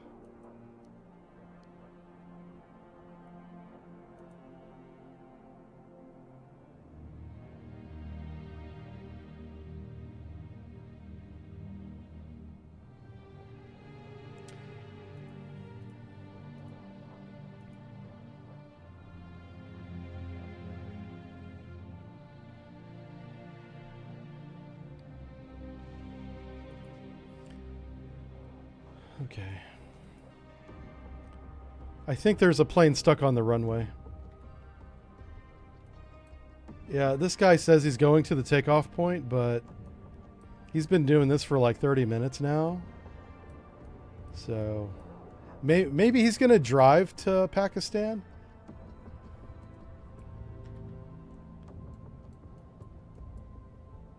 He wanted to be in the infantry. If he doesn't straighten up, he's going to be in it. Looking for Islamabad. I think it's right around this area. Islamabad will certainly have an airfield. All right, let's go to... that airfield's Conga Line airfield. Can't use that. Oh, what? Is there a... There's a fighter here. You knuckleheads. Shoot him down. Oh, my word. You silly goose. What is this guy doing here? Why isn't he dead? These chuckleheads. Alright, you better put on a good show for me now. I want to see some missile launches. He's got 4 air-to-air missiles. Use one of them. He just flew right over your head, so you got to turn around now. Alright, at least AAA is doing their job.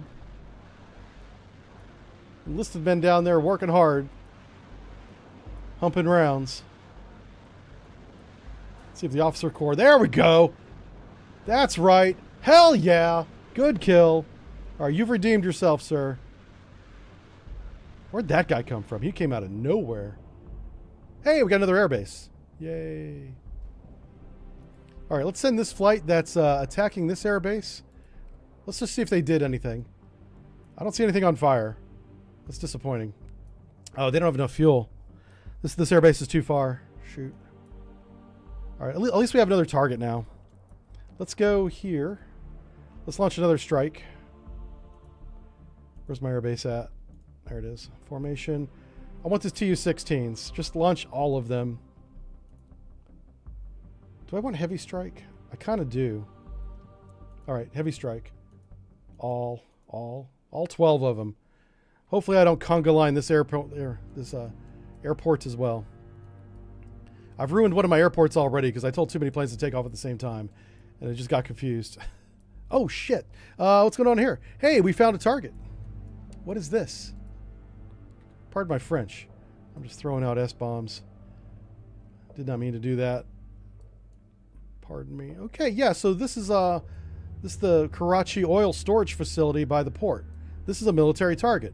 We're going to destroy this with our guns because that's what they get for being jerks and attacking our airfield.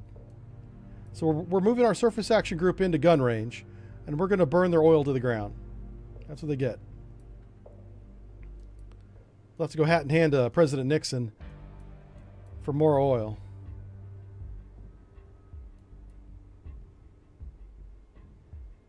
This is really weird.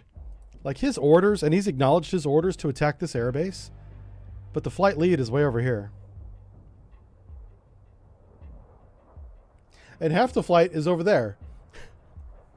Okay, I don't know what's going on. I just work here, man. That's just crazy. I don't think the Tu-16. Oh, did he finally take off?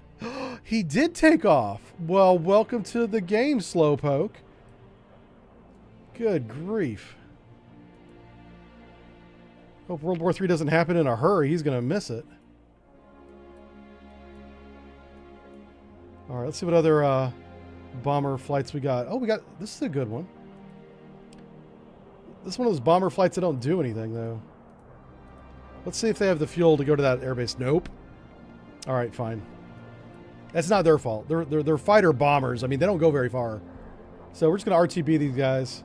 Formation, navigation, rather. All right, where's RTB at? I keep missing it. There it is. It's under orders.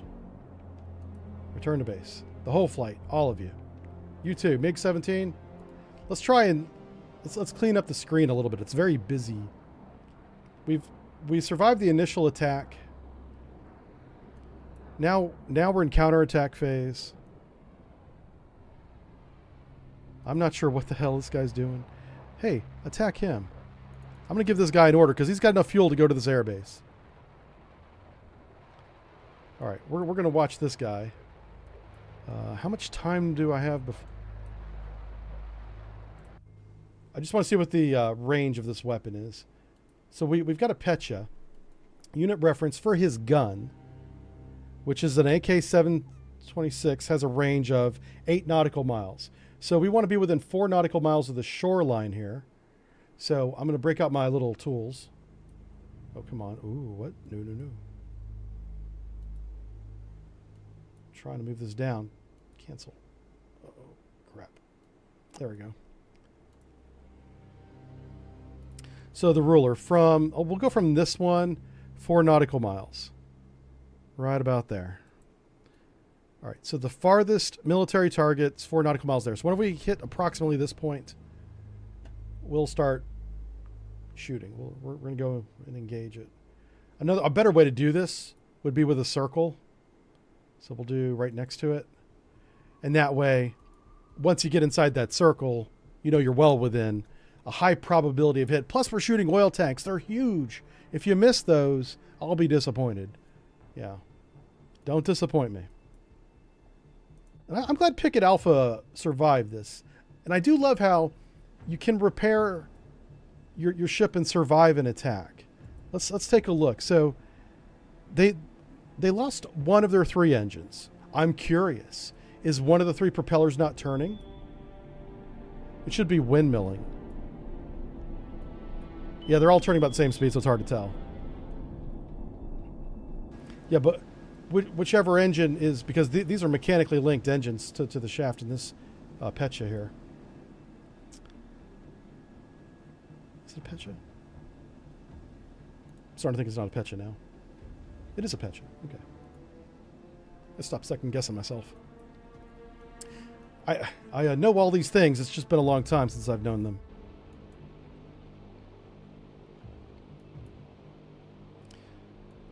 All right, so for some reason, Islamabad does not have an airbase.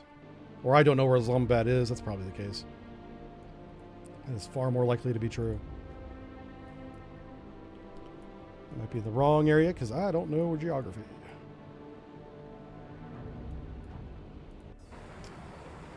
This guy lost his target because the reconnaissance plane got too far away from it.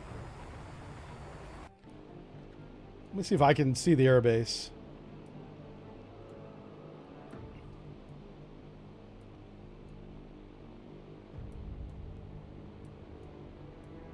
Yeah, if it's in that city, it's going to be really hard to see.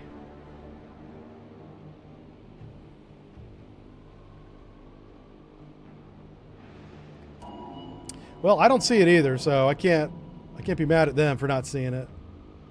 But it's like once you find an airbase, you got to keep your recon unit right on top of it. We'll find it again, I guess. We'll try to anyway. What's his altitude? 30,000. Let's get his altitude down to 20.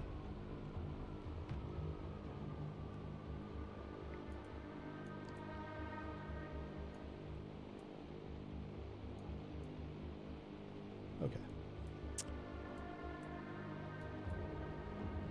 So this TU flight's pretty... I'm going to have them form up right here. So they're still weapons tight. I'm going to keep them tight. I'm going to let all 4 Tu-16 planes form up as one. And then we'll go in after this airbase. Just bomb the hell out of it. Alright, let's accelerate some time here. Let's get our ships within. I wonder why we lost contact on those. Is it nighttime now? No, it's 8 o'clock in the morning. Let's move our camera here and figure out why we can't see the coastline. Yeah, the coastline's right there. You can even actually see the... Yeah, that's the target. I can see them. Why can't you see them? I don't know.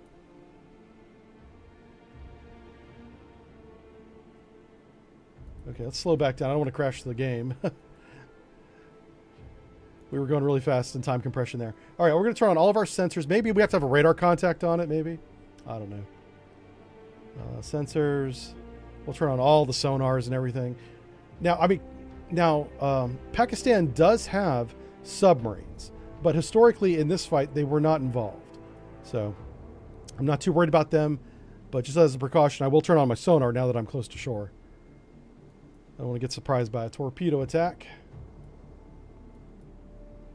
but I'm pretty sure that's the oil drums right there. All right, let's see where our fighter or our bombers are. They should be close. All right, the bombers are forming up. Hey, we found an airbase. Haha. What are you? And we found this airbase again. Oh, crap.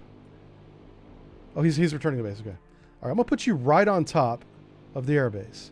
That way we don't lose it again. This guy's getting ready to RTB. Matter of fact, he just did. Let's check our bombers. Okay, we're going to accelerate a little bit of time. Get all 4 bombers together. Sorry for the choppy frame rate. It's just, we're in 20 times compression right now. Waiting on our slowpoke number 4 to catch up to us. This ought to be a pretty cool bomb run to watch.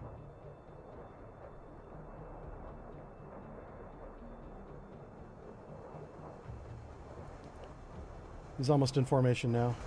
Welcome aboard.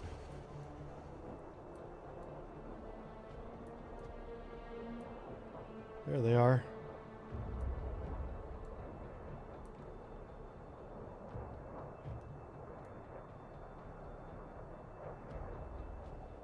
Where's our buddy at?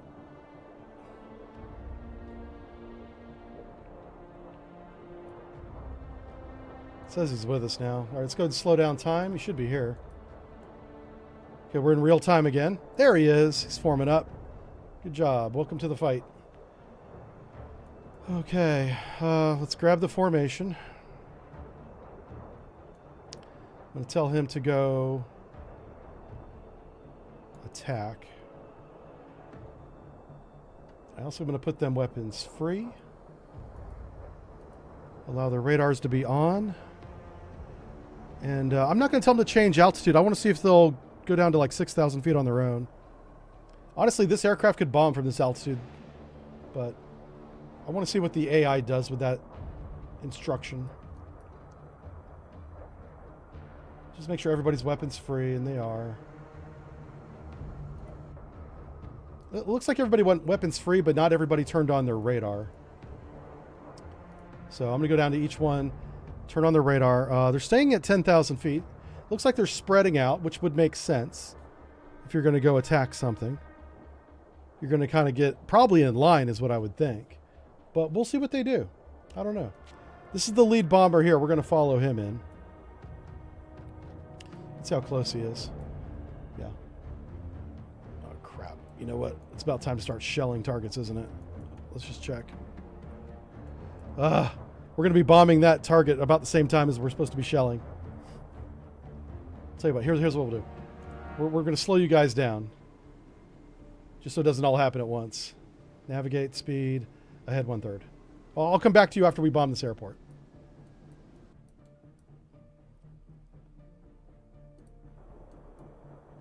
All right, so from 10,000 feet, they're going to do a level bombing. I don't like how far away these guys are getting. What are they doing? Their target is target 7126. Oh, what? 7126? That's all the way down here. Why? You knuckleheads. Please bomb this radar.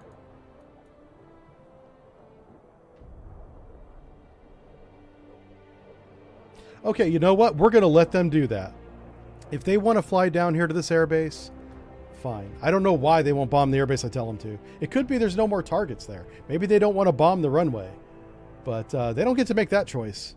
That's my job. Okay, we're going to go and do this shore bombardment while we wait on those knuckleheads to figure out what they're doing. Let's go to ahead standard. You don't want to be doing a shore bombardment at a flank bell. You'll be bouncing the gun all around. You'll be missing everything. Standard is probably about as fast as you want to go. We will compress a little bit of time, get within, well within weapon range. And then we'll watch this bombardment commence. This should be pretty short. I expect their fire to be very accurate. And I don't see any coastal batteries yet. If we see coastal batteries, that'll change the decision making here.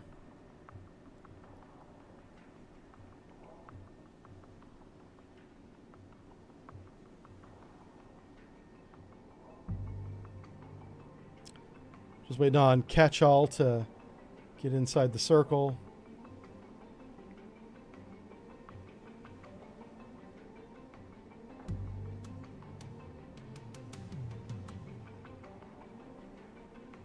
And there he goes. Okay, let's get back into real time. I'm going to tell the formation to slow down to head 1/3.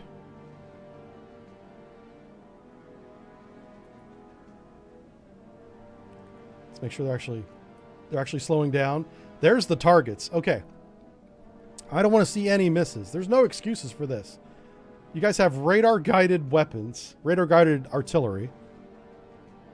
We're going to go weapons free. You ready? As a formation. Where's the order? Oh, there it is. Weapons free.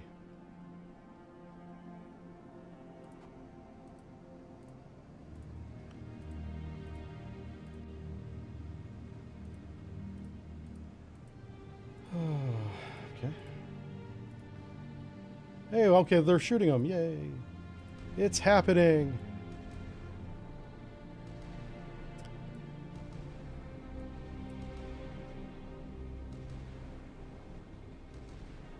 See how many shots it takes to catch one of these on fire.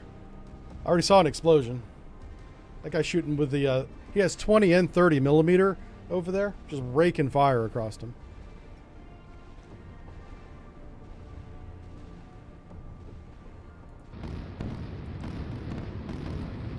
This is what it's like to be on the receiving end of that.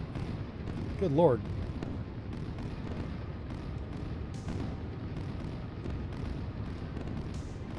So this was called Operation Typhoon or Trident. It was Operation Trident. Operation Trident was India's response to the Pakistani attack. They ran up the coast just like we did with about 4 or 5 ships, 5 ships. 3 of those were missile boats, rather. And they destroyed 2 warships and a minesweeper. And there was also a merchant caught up in it, which was very similar to what we did today. After they sank those ships, they got close to shore like we're doing now and attacked the oil fields at Karachi. They did exactly this. I think that target's dead, sir. You can shift targets if you'd like. Look at these sweet oil drums over here you haven't shot yet. Look at this. This is called target fixation. It's a very real thing. Don't do it. You're killing the hell out of that target. Well done, sir. The psychology of warfare is strange. Worth a read, though, if you're interested in it. They do have some fictional, never developed aircraft on the list. Do they really? I haven't seen those yet.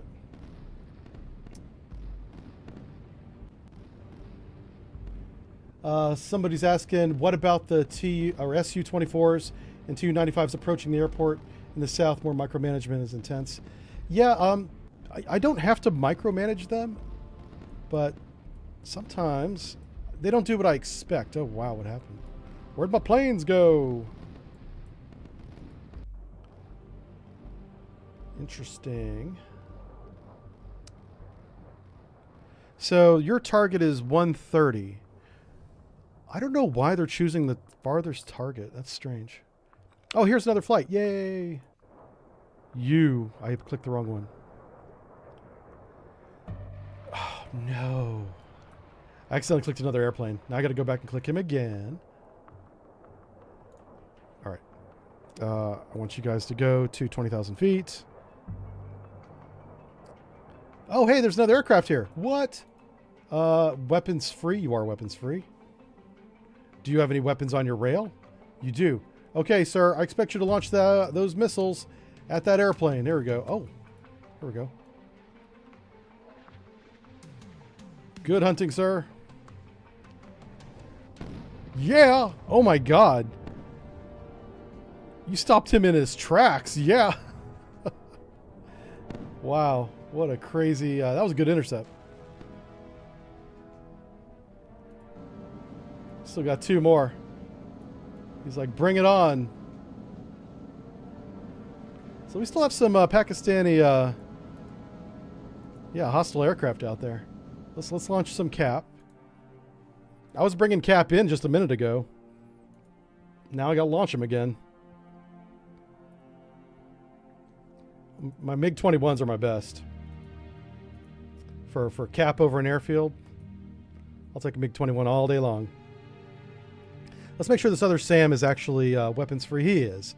So we have 2 SA-4s protecting the airbase. Yeah. It's going to be great. All right. What's happening next? Oh, hello. We stumbled across that guy there. Did we destroy any of these oil drums yet? Let's see what's going on here. Well, they destroyed that one for sure. Are you guys out of ammo? Hold on. They might be.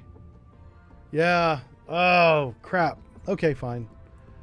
Well, we're Winchester. It's time to go home. Shoot. He's got some 30 millimeter. But you guys did a good job. You did destroy some oil as ordered. Objective complete.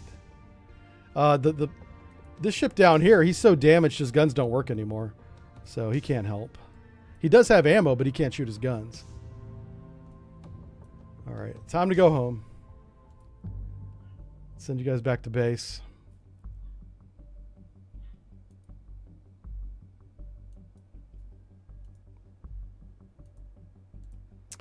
All right, so the naval action is done. I'll consider that a success there. It's not a total victory, but it's pretty good. All right, so the next thing that's going to happen looks like it's going to be the intercept on this radar echo. Are these guys going anywhere? I can't tell. You guys are loitering. Why? Why are you loitering? Go here.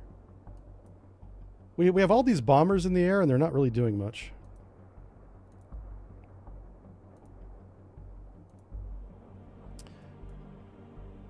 All right.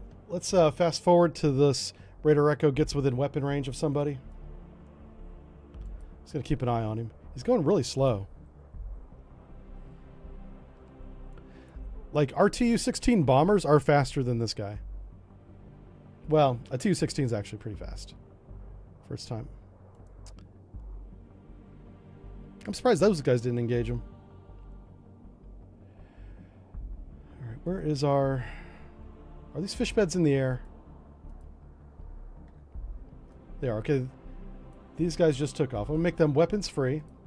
And they'll probably go out and hunt them down. Yeah.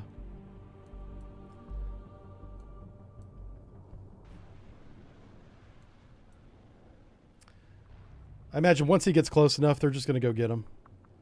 All right, so we got Tu-16s going after that airfield. This flight going after this airfield. This flight's doing whatever the hell it wants to do, which is kind of funny.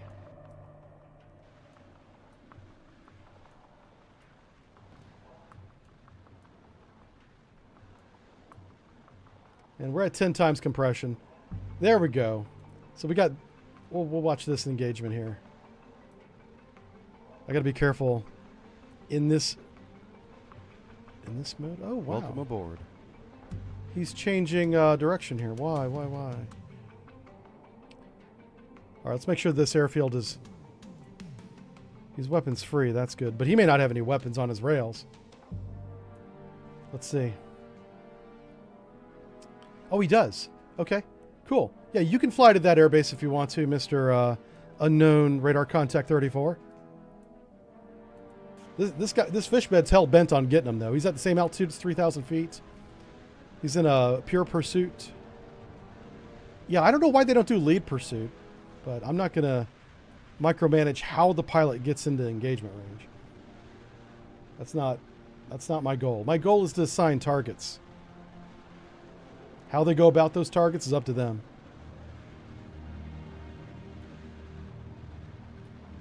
And we are going to slow down compression as soon as he gets within weapons envelope. He's got 4 AA-8s, which is short range air-to-air. He's going to be in a really good position because this guy turned around and showed him his rear end and did not accelerate to try and outrun him. So he's 7 nautical miles away. The weapon range, I think, is 5.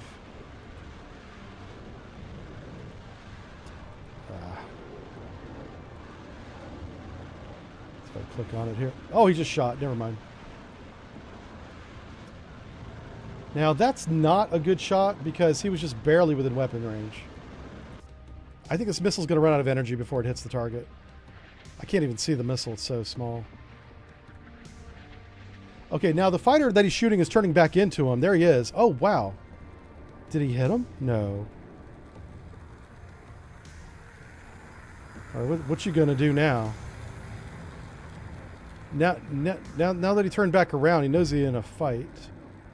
He's really slow. What? Are you... Re-engage, you idiot.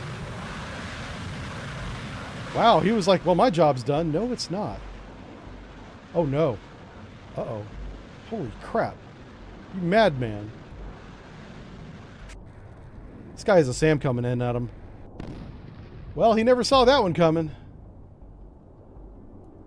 I think he got fixated on my MiG-21. Yeah.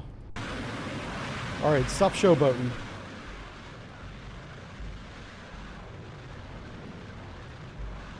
Okay, what do we got here? How did this target go away? I don't know. So this flight should fly right over the target. Let me bring them down to 10,000 feet. They'll see their own target. Same with this flight here. We got to make sure that these...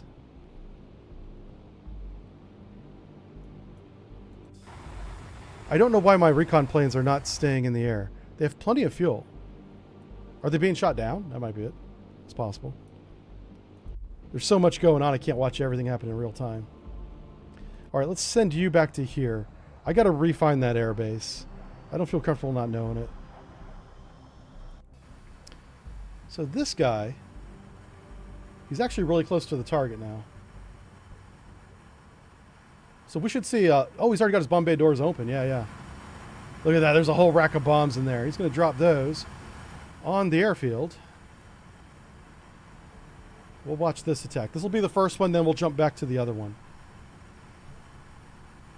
The thing that's a little confusing is his formation flight that we had slowed down and gathered together all 4 ships together, spread out again. Like 3 went to the south and this guy went to the northwest. Which is why you can't even see them. They're all the way back there somewhere.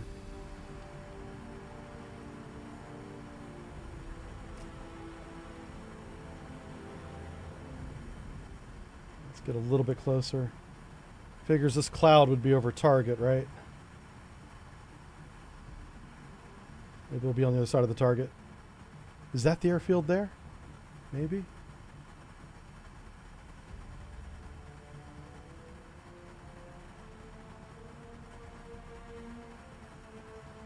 All right, airbase is 29 miles away, it says.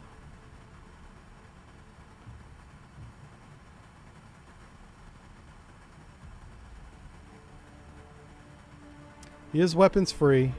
He does have his radar on, even though he won't need it.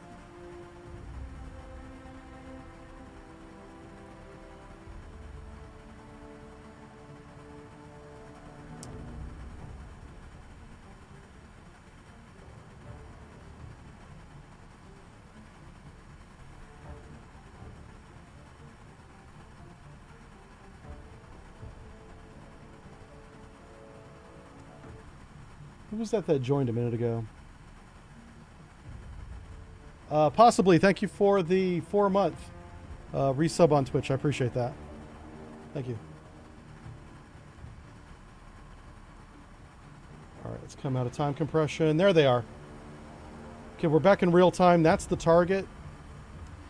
And we're going to wait for the stick to fall, you know.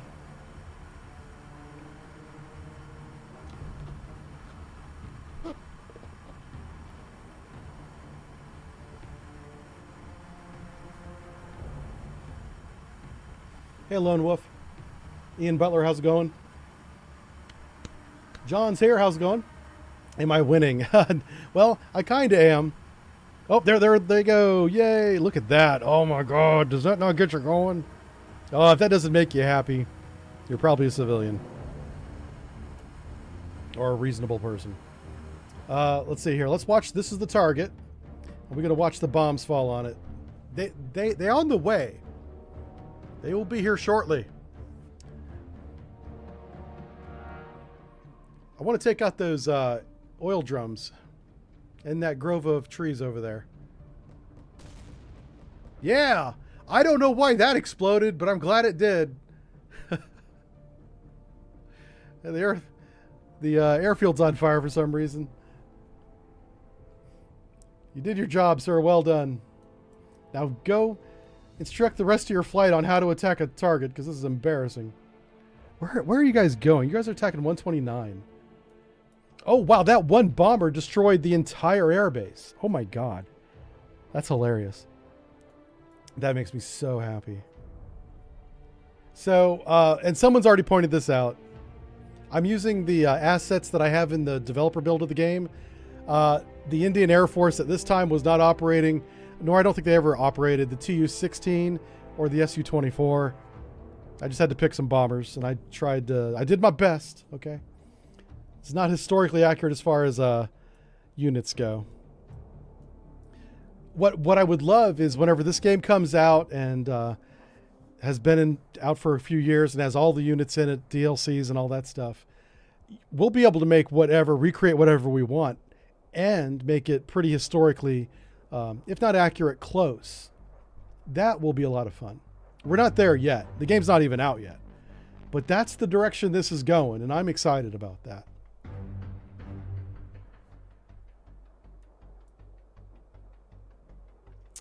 All right, so who's the next attack? Oh, wow, right here. You guys are over the airfield. Hey, and you guys stayed in formation. And there's the airfield right there. What do you say we bomb it? What do you say we do that? Huh? Oh, there he goes. Listen, all of you guys, weapons free. All of you, weapons free. Every single one of you. Okay. I'm going to pick one. Who's the closest? You are. Will he bomb it from 20,000 feet like a bad Chad? Making up words now. I can't tell. Has he got his doors open? He does. Oh my God, he's going to do it. You are crazy, man. This is nuts. I mean, there's no reason why he shouldn't. Unless he was already too close. He might have been too close. All right, you come down to 10,000 feet. Yeah.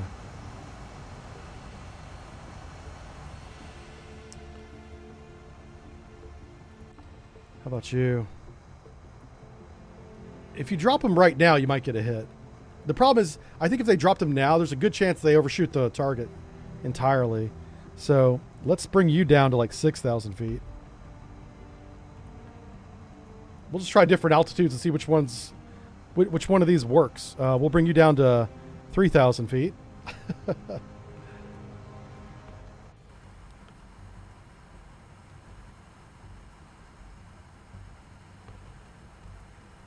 We'll send you to 10,000 feet.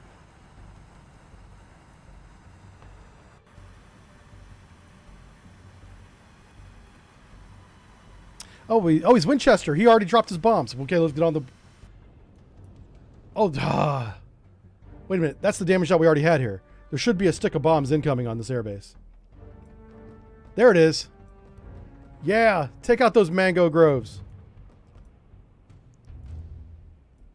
Oh. Huh. Hey, you're not very good. You missed. How about this guy? He's weapons free. Look, there's still more trees down there, guys. Wipe them out.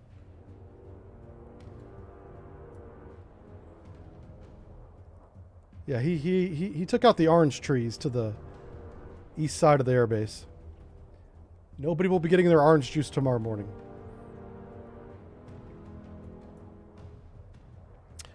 Okay, I guess that's all the targets there because they've shifted targets to a new airfield. Which is what? Is this airfield toast? Yeah, this airfield's toast. So the last airfield that's not toast is this one and this one. Okay.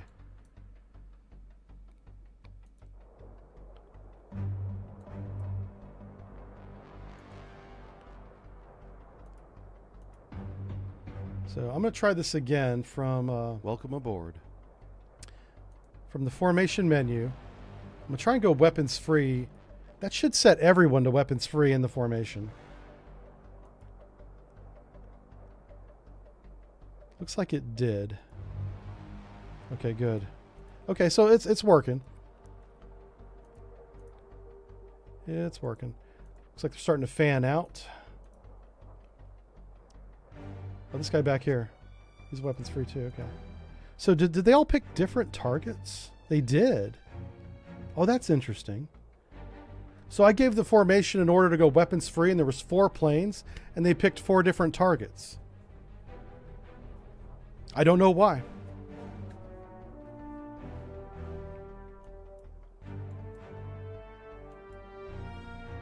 Like I said, I don't care how they do the engagement. That's not my job. My job is to tell them what to bomb, not how to bomb it. All right, we'll accelerate some time until we get to the bomb point. We're going to be at 20 times compression here.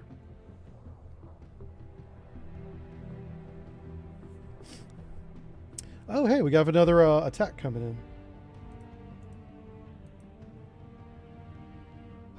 What do we have here? Oh, that missile missed.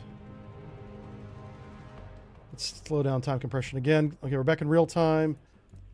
Let's take off some MiG-21s. 2 flight, launch, go up there and shoot down that whatever the hell this guy is. He's a radar contact right now, so we can't even look at him. All right, let's get back on our bombing duty. Welcome aboard. Did we get a raid or something? Hey, thanks for all the follows, guys. I appreciate it today. Our channel's been blowing up ever since this game came out. Or not came out. Ever since we got early access to the game. The channel's been really doing well. So thanks to everybody that's subscribing and all that. Okay. So what concerns me here, let's slow back down again, is just for a moment, we lost contact with this airbase. Did that reset the targets? This airbase is target 2-2. It looks like it did not. Okay, good. So the airbase to the north is done. Like, we bombed that into the Stone Age.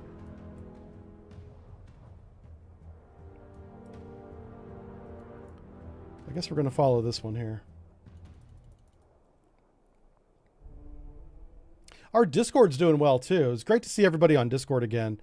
We have pretty much our core audience that we had all the way back in 2018, 2019. I see a lot of you guys on Discord again. That's awesome. A lot of people have moved on because it's been 6 years, which I get. That's fine. And there's some new people too. So, you know, we're building a whole new generation of us. This is us now. All right, airbase is 24 miles away. We're going to get into close. He is weapons free. He's at 10,000 feet. Check his bomb bay doors here once we get close enough. Bomb bay doors appear to be open.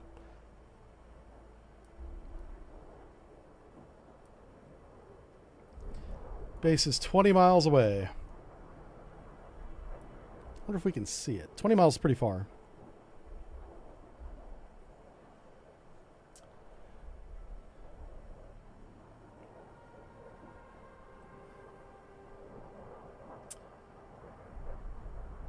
You think it's harder to hit a big runway? Yeah, but the computers even of 1971 were pretty good about bombing. Honestly, the B-17s of World War II had a pretty good bomb sight. But the bomb sights in these planes now, in this era, the missile age era, are much, much better. All right, airbase is 16 miles and closing. I don't see it yet. It might be behind that cloud that's right in front of us.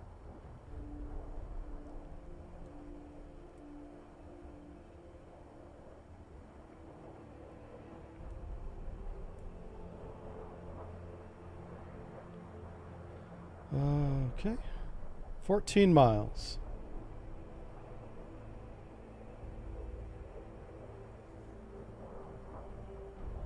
John said Operation El Dorado Canyon would be a great scenario. Yeah, we did El Dorado. Well, we didn't do the actual one. That was our very first stream. That was the very first scenario that I built. But I didn't do a one-to-one. I combined two operations into that scenario that I built. But yeah, last Wednesday, 1 week ago from today, that very first stream with this game was right off the coast of Libya. I didn't want people to get bored of me bombing the same country over and over again.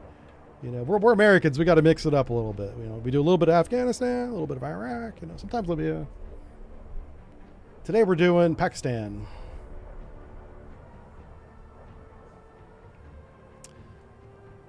Now, historically, Pakistan had close ties with the United States until this happened. Whenever, historically, Pakistan lost the war with India, sued for peace. The war lasted less than a month. Started in December, ended in December 1971.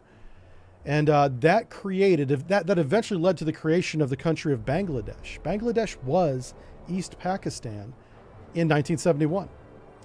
But, oh, here we go. That's the airfield right there. Drop your bombs, sir. Drop your bombs. Yeah, this ought to be good. There they go. Yeah. Get some. All bombs released. We're going to switch to the airfield view and see how many mango trees we can take out here. So, yeah, I was saying historically, that's the country of Bangladesh was eventually created out of what was East Pakistan on the, I guess, eastern side of India over there. Wherever Bangladesh is now, Google it. If you're an American, you're going to have to Google it. Oh, yeah. Nice. We hit all the hangars. We hit the runway. We blew up whoever the hell was standing right there. And the runway's smoking now. Awesome. Well done. Really good stuff. This air base is defeated. We're running out of targets fast, which is great. This guy's going after... I think this is the last airfield that is alive. This will be the final one here. I wonder if we ever shot down that air... yeah, we did. Okay. I had to launch some cap to take out some straggling air assets. Pakistan is still trying to bomb our air bases, but they're doing it piecemeal now. Whenever we started, it was very coordinated. It was like they hit 4 right away, and then they hit 2 here, 2 there later on. Now it's like every once in a while we get a fighter bomber coming in. Oh, no, they're still... Okay, so we have 2 airfields that are going to get bombed.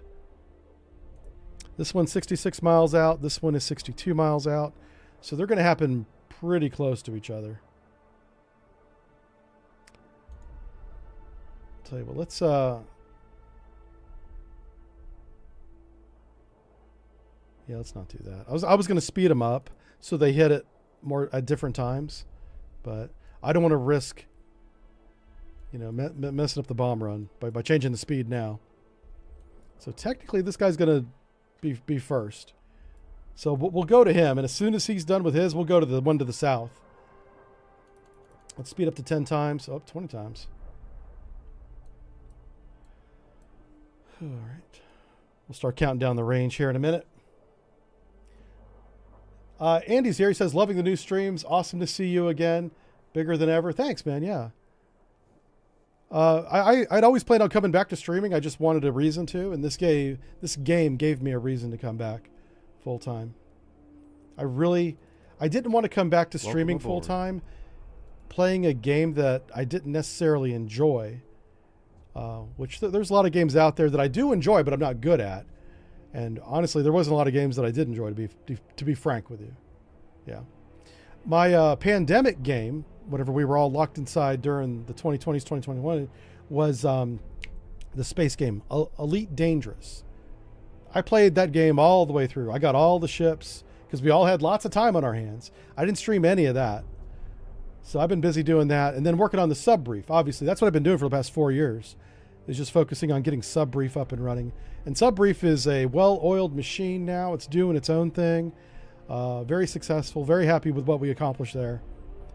And that continues, by the way. That's not stopping because I'm doing this. No, I'm doing this and that.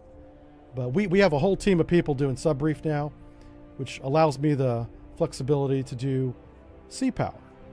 This is what I really enjoy doing. Welcome aboard. The lectures and the video YouTube videos pay the bills. This just makes me happy. This is my happy spot right here. Touch me in the sea power. I love it. Okay, I'm gonna stop talking before it gets weird. It might be too late for that. We are 25 miles out. Getting ready to open them bay doors. We're at the IP. We're on approach. 10 times compression, 18 miles out.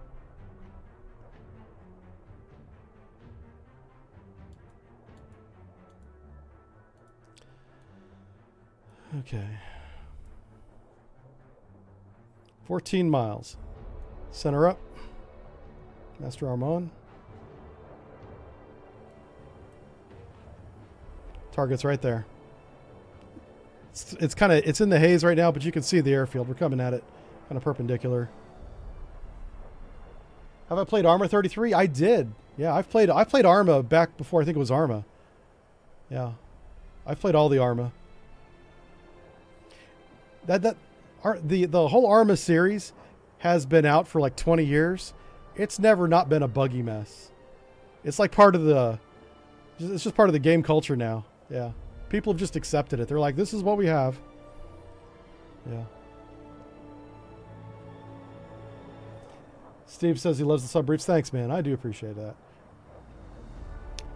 I'm very proud of what we did. We have a whole library of submarine and surface ship videos now that are 20 minutes to 45 minutes long, depending on the ship. And it's quite an accomplishment. I don't know. People have contacted me. People from other navies have contacted me for access to the library, and I've given it to them too. I was like, of course, go hunt. Here's some training, go hunt.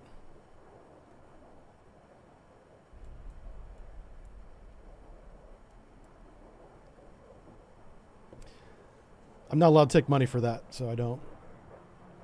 That's all pro bono. Yay, we got a stick out. That's good. So this has already been damaged, but we're going to finish it off in style.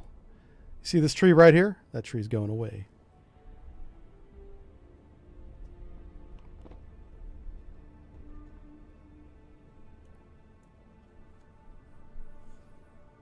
John says, suspicious looking man is trying to speak Turkey. Uh-oh. Good stick. Good stick. Drunken says, hey, Jive, do you think the Yugoslavian Navy would be interesting? You know, the funny thing about Yugoslavia is I remember mentioning that back in 2017. And there was a bunch of people in chat saying, what Yugoslavia? Yeah. Being dicks about it. Yeah. But Yugoslavia was definitely a country in the Cold War. Would they be interesting? No, not really. They did have the Yugo submarine, which is hilarious. So, I mean, it's all interesting to me. The thing I have to consider is, can I make it interesting to you right here like this? I probably could, actually. Let's just say it's not my first choice of country, sir, but for a small country like Yugoslavia, they did try hard. A very try-hard country. That whole region, the Caucasus, is that what they're called? Caucasus? Yeah. They've always been a bit of a mess, but they have no chill. They try hard at everything, which I respect. Americans respect that stuff. You put effort into something, that's very, well, it's one of our American values. Sometimes we don't live up to our own values, but we try to think we do. Yeah. I can't talk too much crap about Yugoslavia. Let's see. Anger says, my brother's at ST and introduced me to your channel many years ago. Oh, thanks. Yeah. Well, tell him I said, hey, one sonarman to another. I've forgotten a lot of my sonar stuff, guys, but honestly, it's probably for the better. It's time to not be putting that stuff out on the internet anymore. So yeah, it's been so long. I remember just enough to get in trouble. So, yeah, we'll try not to talk about too many specifics. Target is 36 miles away. We can't even see target yet. This is the last airfield. Oh, is it Balkans? I called them the Caucasus. I'm sorry. Yes, Balkans. I see. This is, yeah. I'm an American. I don't know geography. Welcome aboard. I know where Canada is. That's because they're nice. I know where Mexico is because they work hard and they mow the lawn. Don't ask me to know Balkans or Caucasus or Lithuania or any of those places. Where the hell is Estonia anyway?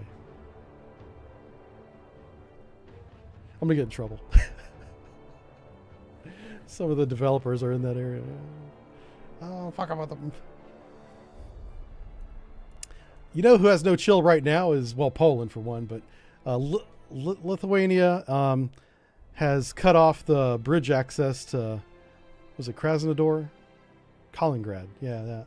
They put up Dragon's Teeth and all that stuff. They're like, no more visits from you. We've had enough.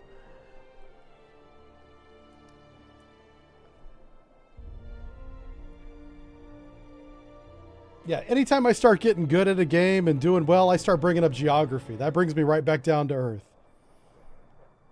Because I can tell you where Florida's at on the map. China, too. That's about it. I should start doing some kind of refresher courses? No. Good Lord, no. There's some things I want to forget.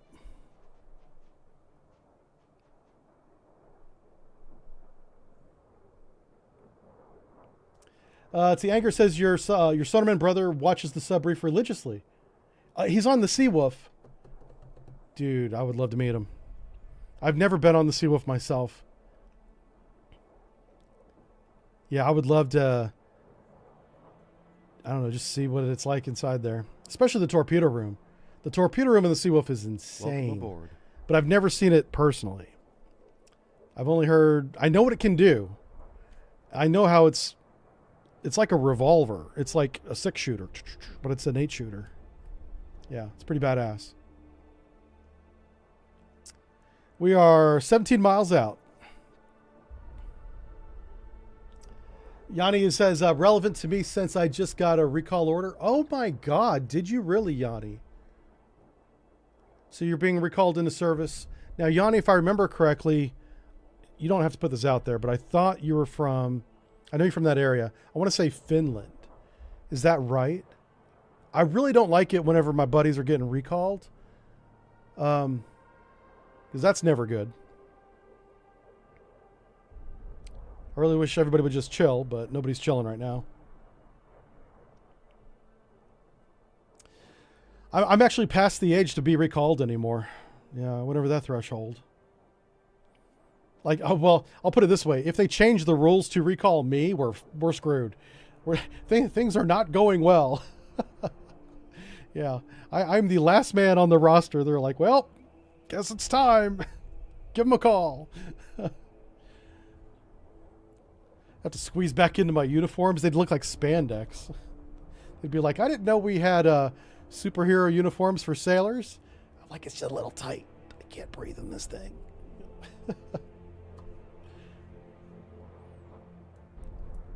13 miles. The grace of the good Lord. Woo! Oh my gosh. Everybody, ladies and gentlemen, the Mighty Jingles is in the house. Welcome back to my channel. Oh my man. Huge fan. Everybody, if you don't know who the Mighty Jingles is, you need to like and subscribe his channel right now. And then if you have time, come back and do mine as well. But the man is an absolute legend on YouTube, in the Royal Navy, just all around a good guy. And he is responsible for this, by the way. Why am I on camera right now? The Mighty Jingles. The story goes back in 2017, a game called Cold Waters came out. I picked it up. I played it. I made a couple videos. I was like, this submarine game's kind of cool. He saw some of those videos and liked them. And his audience came over to my channel. I went from having no viewers to something like 20,000 subscribers in a month or something stupid like that on YouTube. And it's never stopped. I'm up over 300,000 now. And he got the ball rolling. He's the inertia. He was the starter. And if it wasn't for that moment, I'd probably be flipping burgers at the local Wendy's or something. Cooking the chicken at the KFC, because KFC is pretty good. All right, we're coming up on the target. We're 8 miles out. Great to see you again, Mr. Jingles. I do appreciate it. And welcome to everybody that came in here. Gifting a sub to John Bloor. I don't see the airbase. We're 7 miles out, and I don't see it.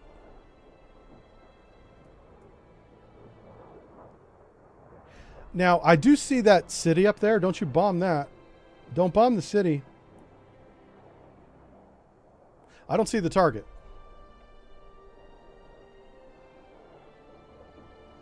This will be interesting. Whenever we were bombing Tripoli last week, we definitely hit a couple buildings, maybe a little cul-de-sacs. You know, there was an apartment building involved.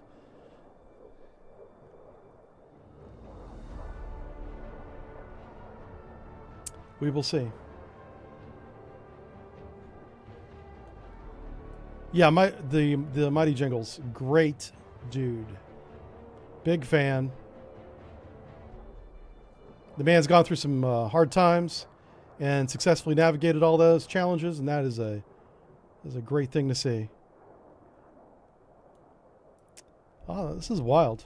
He is weapons free. He says he sees the target, which is all that matters. Is that the airfield right there? It's right in the middle of a population center. Man, you better be accurate with this bomb drop. Holy. Avert your eyes, ladies and gentlemen, because we're about to see collateral damage. Oh my God. This is like, who puts an airport in downtown Uzbekistan? Oh, here they come. Is he even going to drop? I wouldn't blame him if he doesn't drop on this.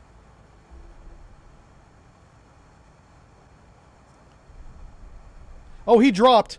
You mad lad.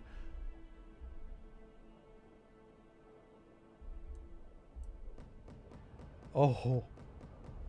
Ooh. Listen. It's a military target. I can't help that they had low-income housing around that area there. Oh my God. What have you done to that man's fence? Oh, Jesus. Yeah. Listen. Housing insurance just went up and property value just went down. Good Lord. Okay. Well, we're just going to move on from that one. What's going on over here? Wow, look at all these planes. These are nice. Where are you guys going? These guys are weapons tight. I think that's all the targets. I think we've destroyed everything, including our credibility in the United Nations, because I'm pretty sure that might have been a public school back there. Yeah, there's no more targets.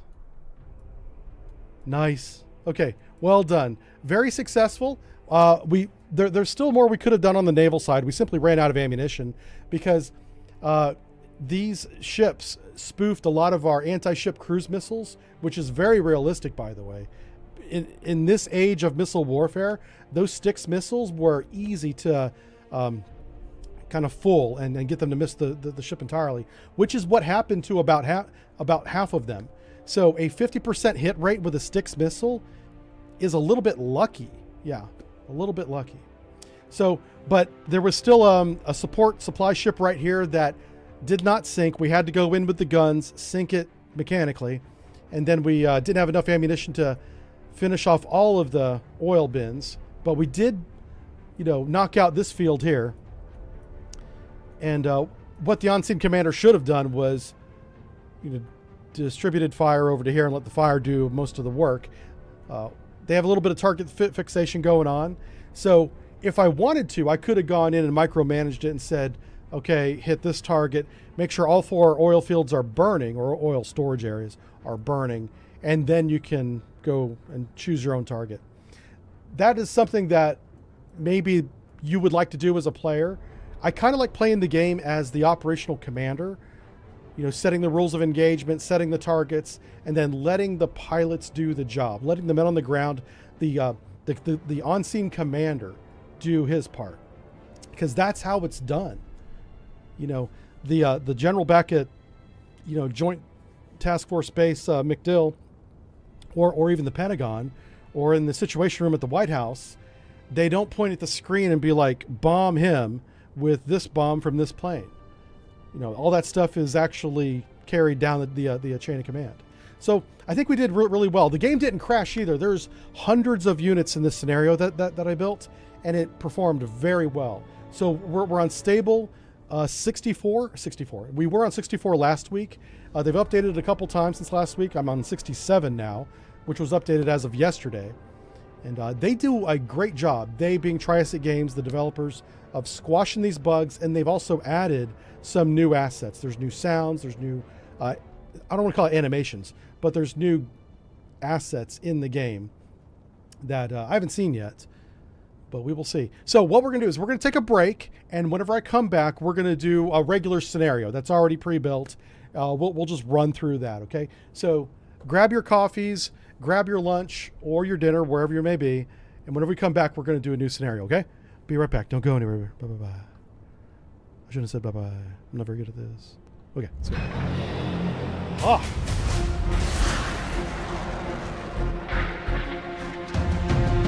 Don't go anywhere.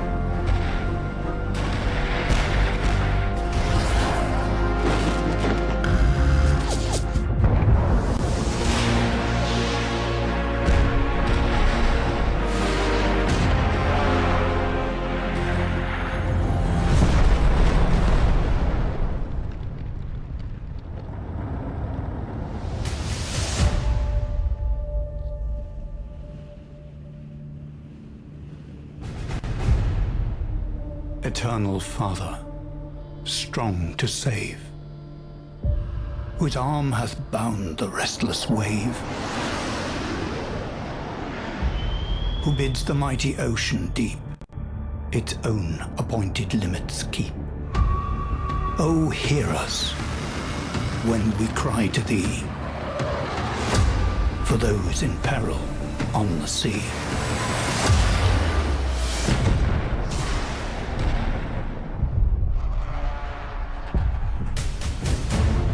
Lord, guard and guide the men who fly, and those who on the ocean ply. Be with our troops upon the land, and all who for their country stand. Be with these guardians day and night, and may their trust be in thy might.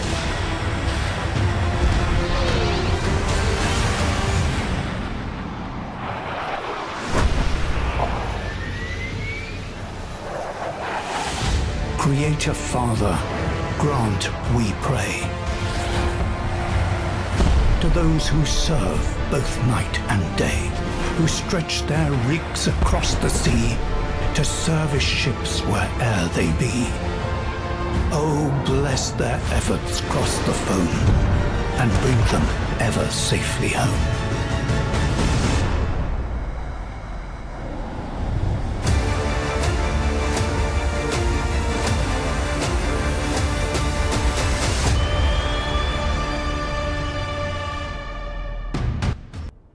Yeah. Oh, I cut off the end of that. So I just wanted to show you this. This is the after action report. This is what you get after every scenario. It gives you an idea of what was left. So there were targets left on some of those air bases. So the bombers should have gone back and bombed them again. I'm sure if we had given them enough time, they probably would have. We had more bombers in the air than we had targets on the ground. But there's our score. Don't even pay attention to what it actually is. Just know that it gives you one. I don't balance my scenarios yet to be public and played, for real. Right now I'm still working out how to create missions, and I haven't really got the triggers and all that back engine stuff figured out yet. I'm hoping they come out with a good tutorial for it. Anyway, but overall we did really well in that last mission. Okay, so now we're going to pick a mission that's already made from the mission menu. I've only played like 2 of them, so I love playing them cold. I have watched other streamers like, who's the guy I watched in the evening? He's really good. He's a U.S. Marine, Devil Dog. Devil Dog is a really good guy. I watched him play a couple of games, so I won't pick those scenarios. I want to play a scenario that I haven't even seen yet. Play it cold. We did Dangerous Straits already. Hormuz I showed you guys, but I didn't play it all the way through. And there's a couple different versions. Hormuz Hard ought to be interesting. I might get my butt kicked there. Valuable target ESM test. Oh yeah, I did some testing with the ESM, and it works pretty well. It's very realistic. Without going into too much detail, I parked my submarine. I drove my submarine up and down a coast, looking for radars with a fleet out off the coast. And it gave me good bearings. It gave me good information that you would actually get. So you can do Cold War espionage missions with submarines. I assume you can also do those with airplanes as well. But I verified the submarine ESM works pretty close to accurate. Okay, these are all the ones that I've made. As you can see, I've made a number of missions. Some of these, like Falkland Island War, is not complete because I don't have all the assets yet. I'm working with limited assets in the game right now. The game will release with a lot more, by the way, planes and ships than we have today. That's going to be a big update whenever that happens. Oh, and I should mention, going forward, I got this confirmed last night by one of the developers. There will be continuous assets added to the game after release for free. So all the ships, airplanes, and units that you have on day one will only increase over time at no extra charge. It's going to be a patch. It's going to be an update. Eventually, and I don't know when, there's no timeline for any of this, there will be DLC packs that are released.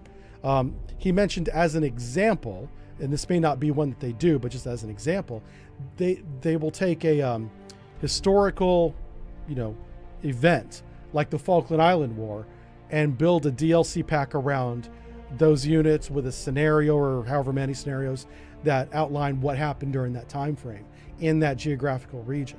So that was just one example. One of the developers had told me last night is going to eventually happen down the road. So release happens in November, free updates for a long time, including adding units, and then eventually DLCs with additional units as well. So that's kind of the, I don't even want to call it a roadmap, but that's the plan. So Charlie's. We did Charlie's on Friday. Charlie's was not, oh no. We didn't do Charlie's. We might have done Charlie's. I've done so many of these, I forgot. Gauntlet. Have we done Gauntlet? Oh, let's just read the description. This will tell me if we did it or not. As part of the strategy, Soviets seize some crucial points northern Norway. NATO presence still may. Your task as a small NATO convoy commander is to supply and reinforce Narvik. Okay, so a convoy run would be interesting. Dong Hoi, I definitely played this. This is how I learned the game, by playing that scenario, so we won't do that again. Close quarters combat with a BBG. Hunt Russian SSGNs. Okay. Did we do this? I think we did that one.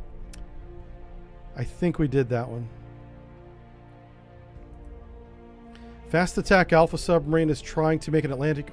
Oh my God. Yes. Okay. Which one is this? It's not highlighted on my screen anymore. There it is. Subdual. And Alpha's going to be tough, but we're going to do this. Okay. All right. Let's go.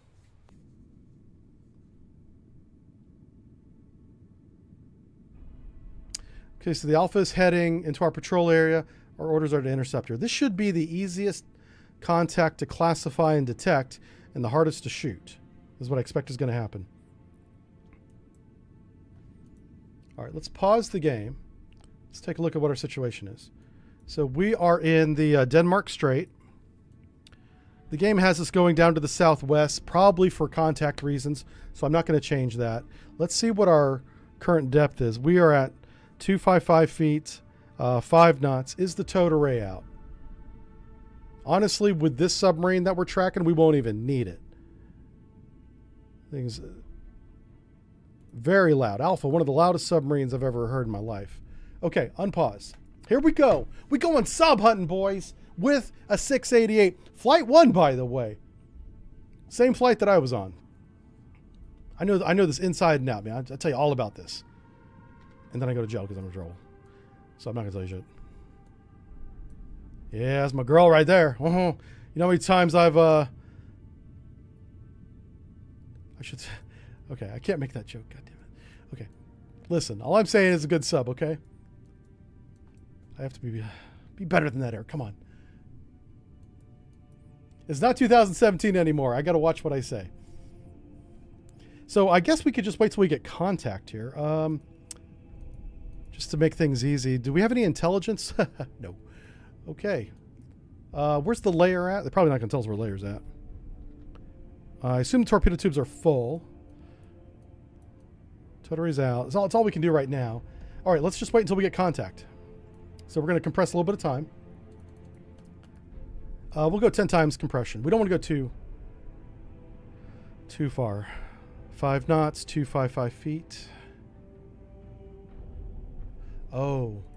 Okay, we have no contact right now. Let's do a search.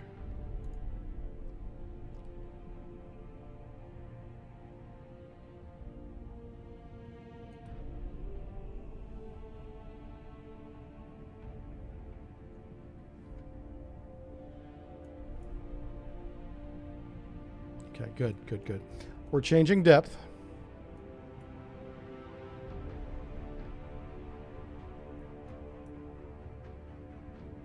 We'll fast forward until we're at near our new depth. Welcome aboard. Yes, got him. This is a really bad geometry, Jesus Christ. Okay, let's get off his track for one. He was below the layer, so we know he's deep. Which makes sense, because if he's fast, That's actually what we want. If he's fast, he's deaf. He can't hear a damn thing. We'll shoot him. He won't even know it. He'll just explode. He'll be like, why? Yeah, his first indication that he's under his attack is when he's dead. If he's hauling ass.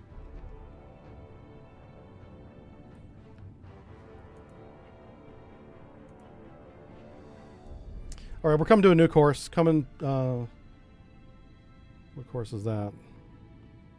It's about 120 roughly.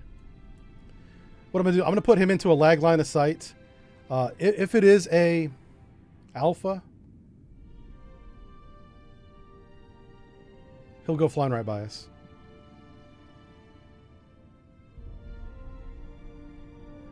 Once we get on our new course, we'll...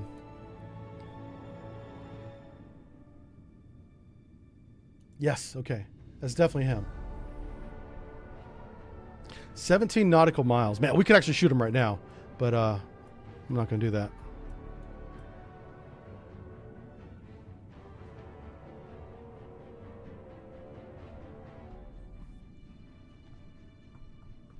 We could do a cross-layer search. If he was going faster,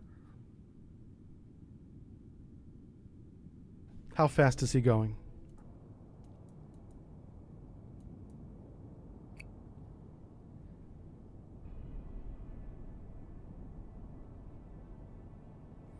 Okay.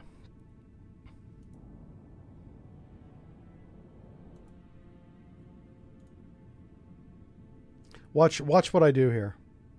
Watch this part. It's very important. Come on, get to the menu. Look at this. I think he's doing 10 knots. I'm not sure. He's faster than we are. I know that.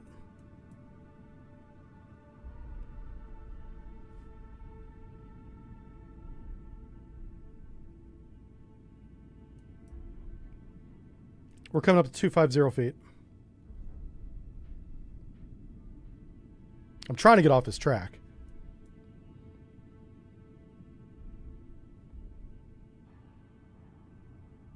Why are we not turning?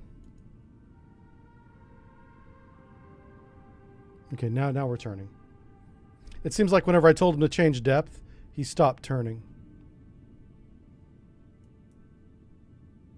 We're really close. Oh, this is he's gonna be 32,000 yards. If I shot him right now, he probably wouldn't even hear it.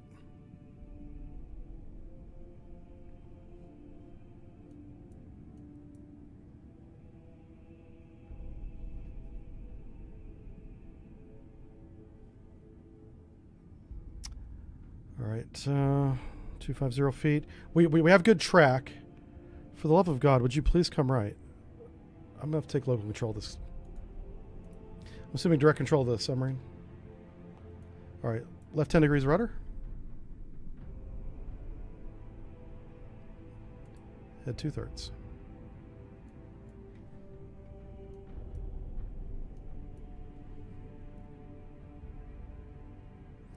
We're getting off his track.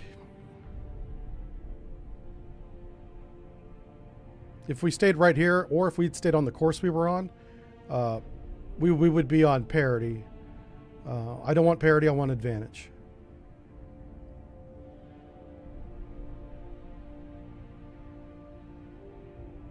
Excellent, okay. Head 1/3. I think he's doing a sprint and drift. And he's on drift right now. So because right now he's using his sonar, he's listening. I'm going to slow down. I don't want him to hear me. He's at a range of about 15 nautical miles. There's no way he can hear me right now. Not happening. If we don't regain contact in 2 minutes, we'll change depth.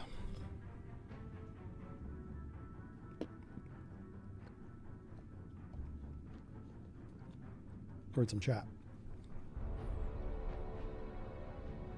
The whales better watch out. Yeah, it is War Crime Wednesday. The whales are not safe.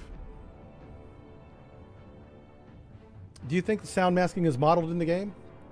We about to find out. I haven't done a whole lot of submarine testing. Ironically, you'd think that'd be the first thing I did. I tested ESM. I tested all the surface combat maneuvers. And then I tested on Monday, or it was on Friday, we tested air defense.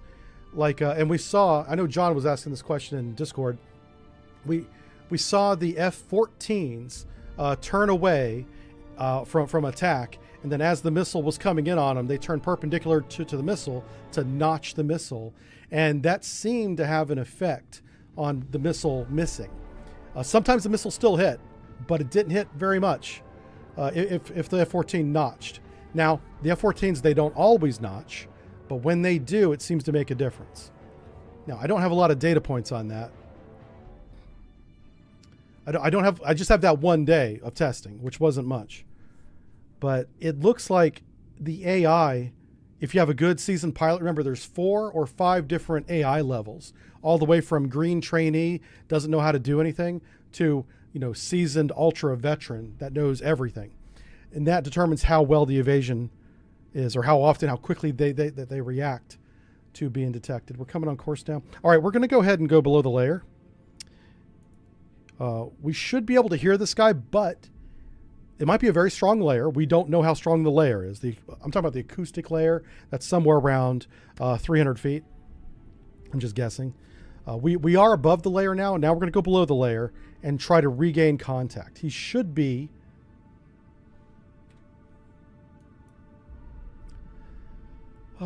generated bearing.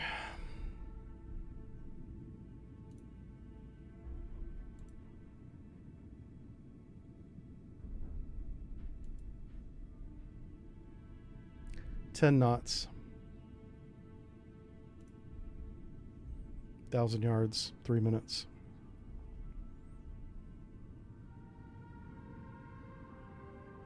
Yeah, right there.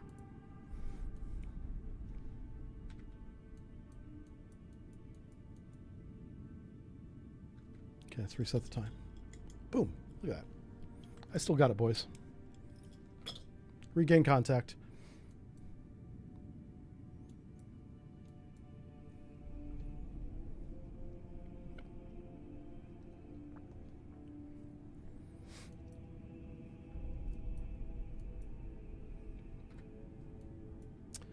All right, we're off his track. He hasn't changed.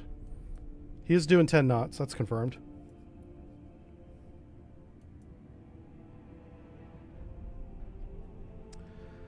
So we got to figure out how fast, assuming he's going to stay at 10 knots. Let's go back up above the layer. Layer's right around 300 feet.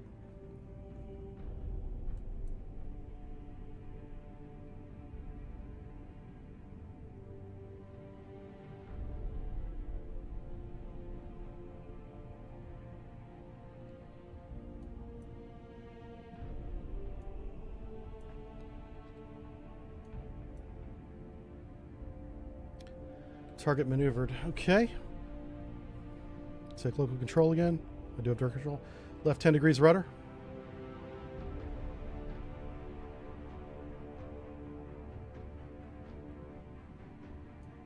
Target's maneuvering to the east.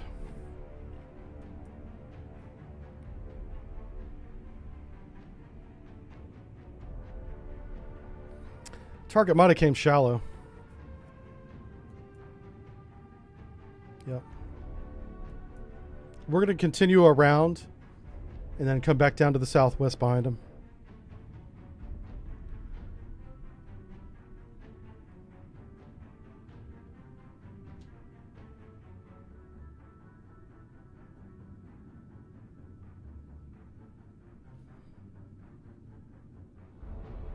All right, head 2/3.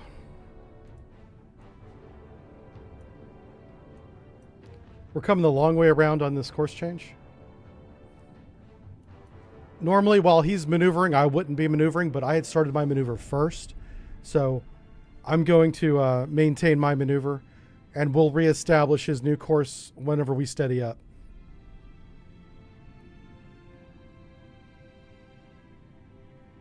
He's in the baffles? No. That's interesting.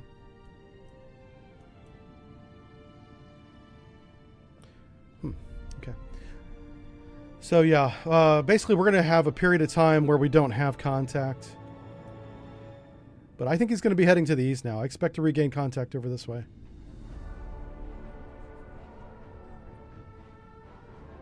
How difficult is playing Sea Power? It's much easier than DCS. If you guys know how to play DCS, you'll have no problem picking up Sea Power.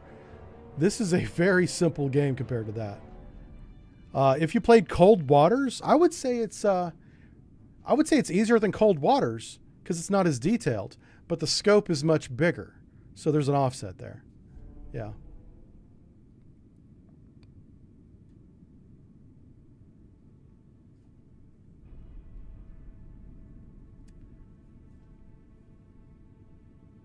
They could be called batches. Is that what they call groups of airplanes?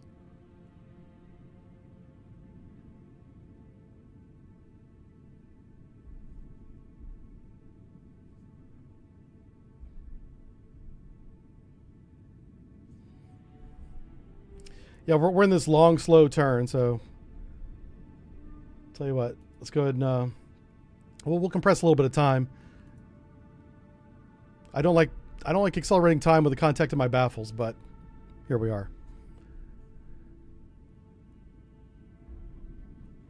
It's concerning that he maneuvered when I did. That could just be bad luck. I'm hoping that's what it is. If he does that again, we're shooting him.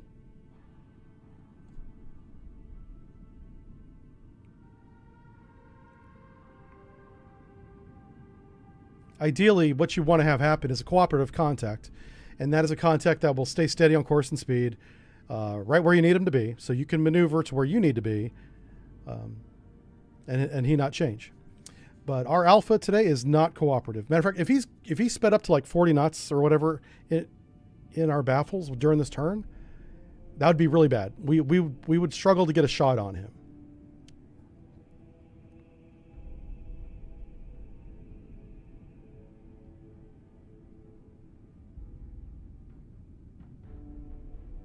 So this maneuver that I'm doing is assuming that he did turn to the east.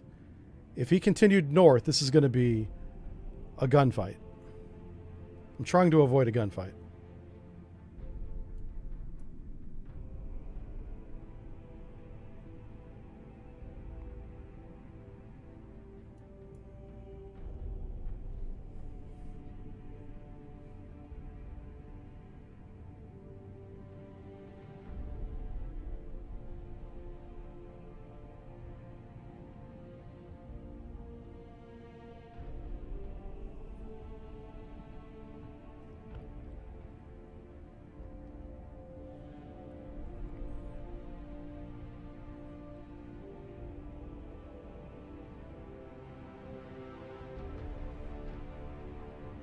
I'm going to turn over control back to the computer.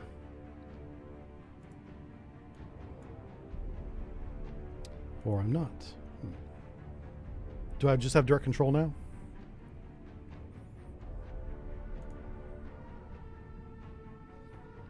It says I don't have direct control. I'm going to turn that off. Go to here. Okay, direct control's turned off. He should steady up on this course right here. Let's just make sure that he does. It says direct control on the screen, and that's what I'm concerned about. I should not have direct control anymore. Let's go to head 1/3. So I expect, hopefully, that we regain contact him somewhere eastward of where he was going. If he continued northeast, we're just going to have to shoot him and hope for the best. He's so fast, he can run away from us faster than we can close range with him. So we have to make sure we don't wait too long to shoot. Okay.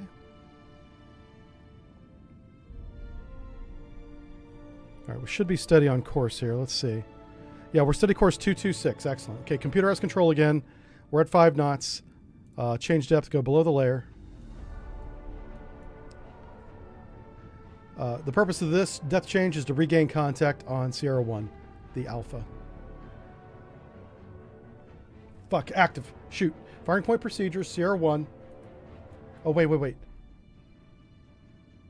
That was not active. That was a regain. Check fire. I thought he pinged us there for a second. Okay, so he is slow. And he did not turn to the east. So we're going to continue our get off his track maneuver. So I don't know what that was. I don't know why he turned like that. He's really quiet. I'm impressed. This is a quiet alpha.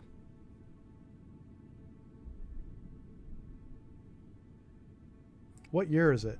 1985. Yeah. They shouldn't be that quiet. But I mean, he might be doing 5 knots. Like if he's like in a quiet lineup, slow speed, deep water.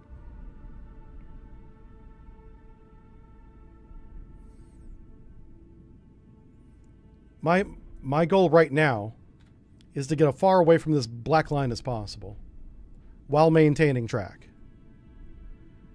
That little maneuver he did to the east threw me off, but that's fine. We can actually go back above the layer now.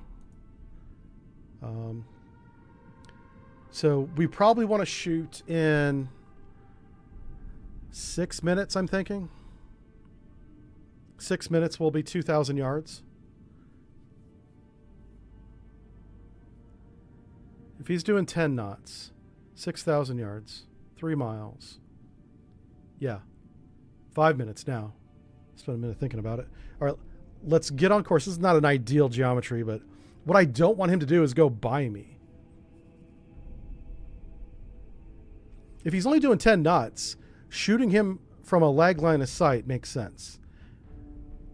The problem is, as soon as he kicks it up to 45 knots, his max speed, I think it's like 43 actually, but his max speed, our torpedo will catch him, but we got to be close.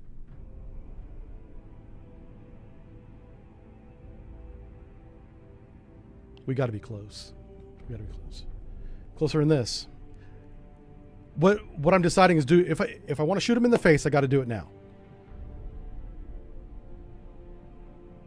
I can probably shoot him in the butt and get away with it.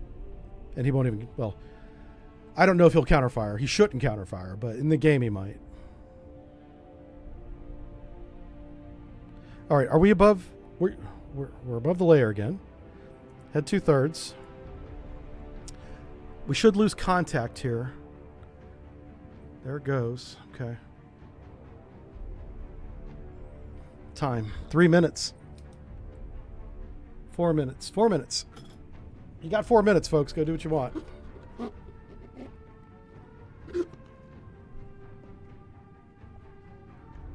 I guess we'll read some chat. And we'll watch our little submarine. Oh, we regained him. Range 12 nautical miles, 24,000 yards. He's doing 10 knots. He must have come shallow. He's above the layer now. Yeah, he could be ultra quiet. This is interesting. He's maneuvering again.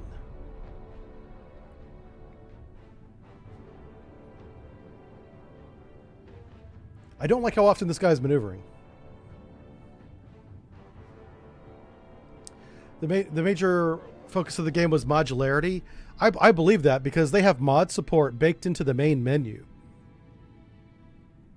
All right, so he's doing that circle again. I don't believe for a minute that he's going to the east. He's looking to the east right now, but I don't think he's going to stay there. And there is zero chance he has us at 10 knots, 250 feet, at 11 nautical miles. No way.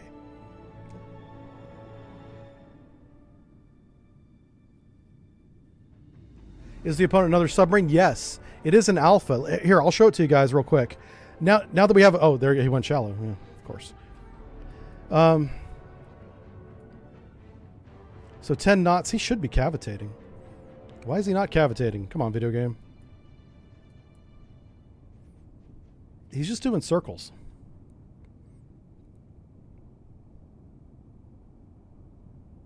That's going to be hard to shoot him.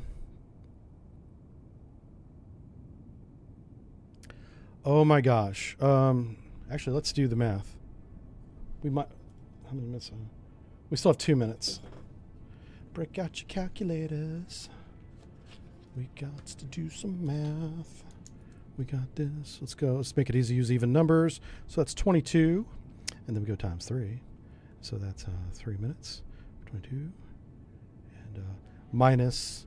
What would be the speed difference? It'll be like 10 knots. You know, I'll say just estimate 10 knots. Times 3 is going to be 5 times 3 is 15,000 yards. So our torpedo should reach him if he's within 15,000 yards, and that's perfect conditions. In other words, if it doesn't go after a decoy, a noisemaker, things like that. And he's at 12 right now. Oh, wait, thousands of yards. Oh, my gosh. Yeah, he's not close enough. Oh, he's too far away to shoot. He would just outrun the torpedo. The torpedo would run out of gas. Okay. Welcome aboard.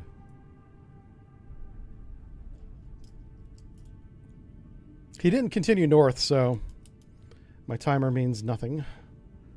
Let me go ahead and get below the layer again. Oh, did he do the same thing? I think he just went below the layer too. This knucklehead. He's messing with me. How dare you copy me? This guy might be good. He might be good. We're sitting on course 115, 10 knots, 325 feet. Layers at 300 feet. Seems to be a pretty strong layer. Let's slow down, see if we regain a bearing. So what he's doing is he's transiting 4,000 yards, doing a circle. 4,000 yards, doing a circle. That's going to be hard to shoot. I just got to get him within 15,000 yards. If I get him to 15, we'll shoot him. That scared the shit out of me. What the hell? Okay, why is that sound effect right now in the game? Who is this? Oh, that's a subscriber. Okay, I guess that's what that. God damn it! I gotta change my drawers.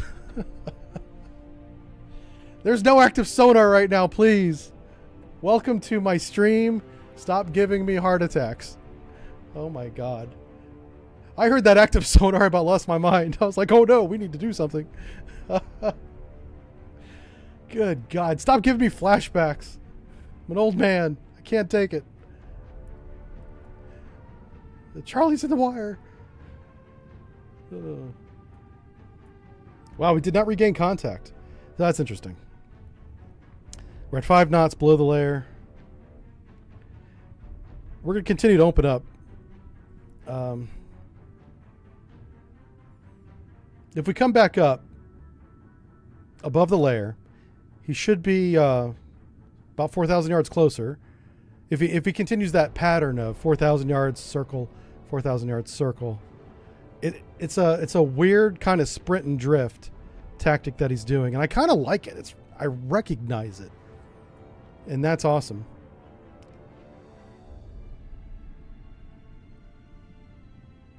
Which also means that I can actually.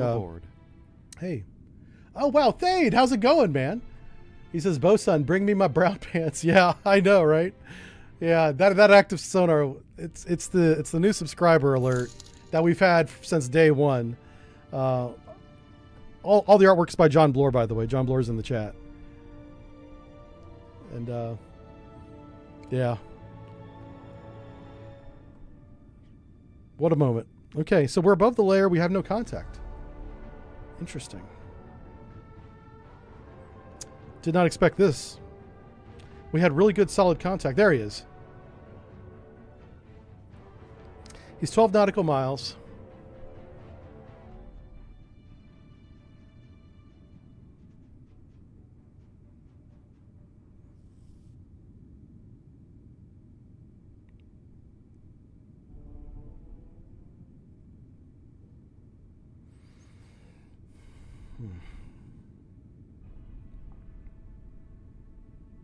I just want to see if he'll stay on this course for a while. He's kind of mimicking our course. He's really quiet now, too. He must have slowed down. What? He's not slow at all. How is he so quiet? This is a very special alpha. He's changing course too. He's coming back towards us.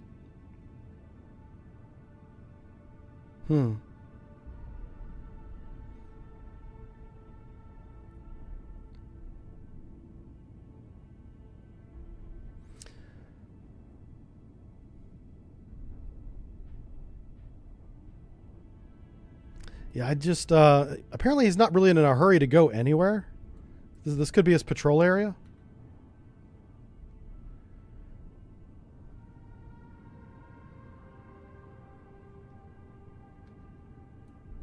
I want to see if he's going to do a complete circle. This will take a minute.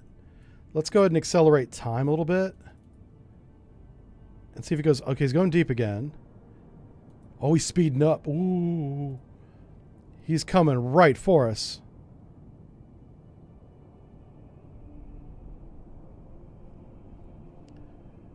I mean, I think we let him go right by. God, this is a high risk strategy here. He's going super deep. Turning the course north, 20 knots. Okay. We're in our quiet lineup. We're trying to get off of his track. I probably should have been doing this to the west of the black line instead of the east. That was a mistake I made early on. But once you make your commitment to open datum, you don't change your mind, even if you're going the wrong direction. You know, unless it's mission breaking or mission critical, open datum is more important than opening datum in the right direction. But looking back on it, I should have gone to the west, and I know better.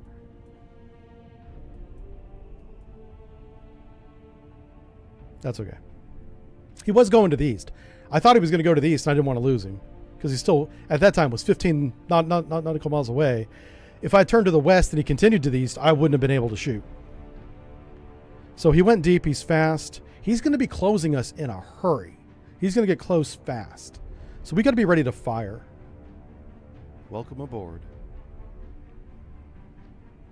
Question is, how long do I want him to run? Let's say he goes to 20 knots and stays there. He's closing 10,000 yards. No, he's not. 7,000 yards. He's closing 7,000 yards in 3 minutes.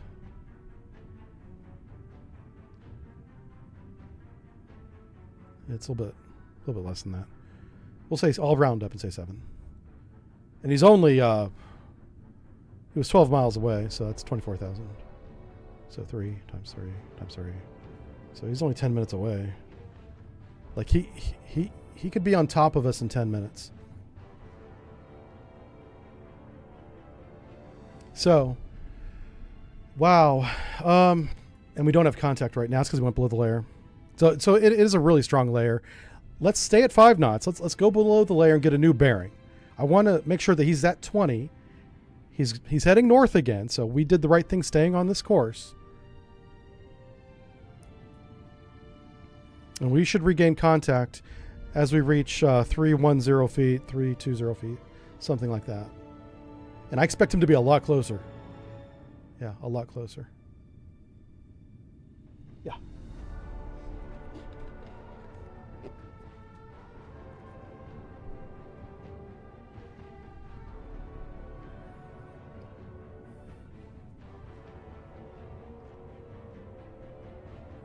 Did the active sonar at the time really sound that way?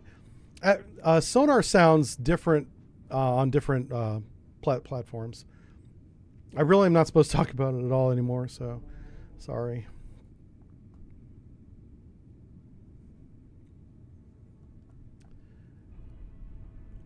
They've got me in a fence, folks. I can't leave the fence. And answering your question, sir, is outside the fence. Yeah. All right, yeah. So he's definitely closing. He's staying on that course. This is great geometry for now for opening.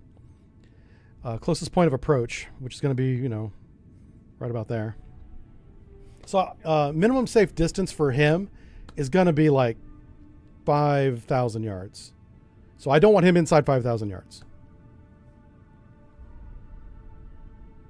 I want to shoot him at inside 15,000 yards. So between 5 and 15 is my shoot window. And the closer we shoot him, the better, because he's fast. He's going to kick it in the butt and just disappear over the horizon.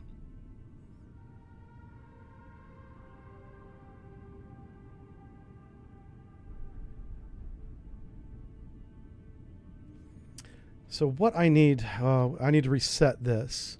So let's take a look at our tools here. I'm sorry if this is boring to some people, but this is what submarine warfare is. It's a whole lot of this. So it's all I know. It's all I know. All right, let's do that. So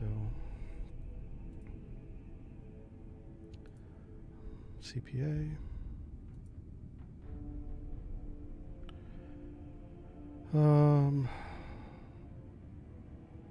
Well, that's not going to tell me anything. It's actually this. We need 7 nautical miles. Yeah, I'm going to round down a little bit, say 7.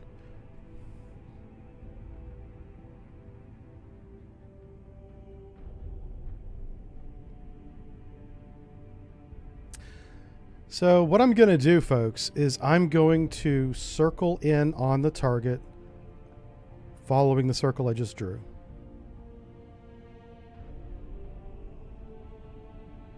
And shoot him. My streams are never boring. Thank you, Dunk. I appreciate that. Whenever I start doing stuff like this, it's very interesting to me because I enjoy using my old skills that the Navy taught me ages ago. And I've forgotten so much. You know, I could be doing something wrong and not even realize it. You know, but this is what we did in sonar. A lot of this stuff is done on the computer now. And a little bit was done on the computer back in my day. You know, it's not like I was before computers. That's not true at all. But the math, even though the computer does this now, I think it's important for today's sonarmen and fire control men to understand the geometry of warfare. It's a very important skill for naval, for especially submarine warfare. You got to know how to do this. And you don't have, the nice thing about weapons today is it's very forgiving. As long as you get in the ballpark, the weapon will do its job. So we're definitely good to go. Let's go, since we have good solid contact at 5 knots. And the reason why I'm not doing 10 is we don't need to. We've gotten far enough away from his route that we're fine. But I'm going to come to 5 times time compression. We're going to get to the edge of the circle and we're going to begin circling in on him.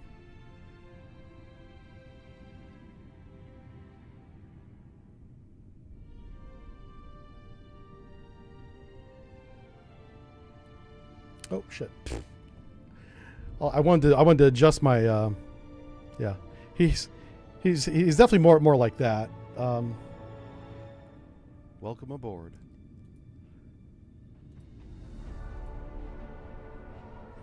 Let's clean up the chart a little bit. We got plenty of time. If he starts doing circles again, that's going to be a problem. Let's find CPA here. I still like the 7 mile idea. The 7 mile assumes that he stays at 20 knots. If he goes to 45, that gets very close in a hurry. If he speeds up to 45, I just have to shoot and hope for the best. All right, so I'm just eyeballing the CPA here. Yeah, we're almost there now. Wow. Yeah. Oh, he's turning. He is turning. Yeah, so he's not going very far between his searches. Now, we're going to maintain track through this entire turn. I want to see exactly what he's doing. What course is he coming to? And since we have solid track, we can actually read the course. Am I covering it up? I think his course was written right behind me right here. I'm reading it on the screen. He's turning right to course 130, continuing right.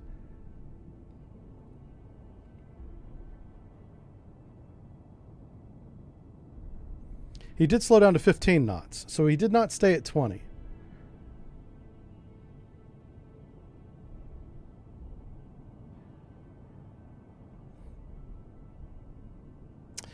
He's turning through course south, continuing to the west. He has slowed down to 5 knots. So he is doing a sonar search here. This is called sprint and drift. But he did not change depth this time. He stayed deep. He's definitely looking for me. He knows there's somebody in the area. And it's not that he heard me. He started the mission with that information. So now he's steady course 1705 knots. He's clearing his baffles. Holy cow. This is great. He's checking his own baffles. They would do this maneuver. Okay, be careful. What are we doing? What are we doing, Aaron? Come on. All right. So what they would do... Let's see if I can draw this. Because he's doing it right now. It's fucking awesome. I love this game. It's so good. So he was on this course going up there. I'm mimicking his course over here on the right with his black line. He then wants to clear his baffles, right? Whoa, hello. So he does a turn. Okay? Like that. And then he goes right back down his... right where he was. He runs right back behind him. Back down that way. That is what the real world Crazy Ivan was. It was more than just a circle like it was in the movie. They would go back to their own course, but going the opposite direction, usually at a high speed, hoping that we would panic and get out of the way and cavitate and make noise. That's the real Crazy Ivan right there. And that's what he just did. Which is pretty cool. So, I mean, the movie Hunt for Red October got it half right.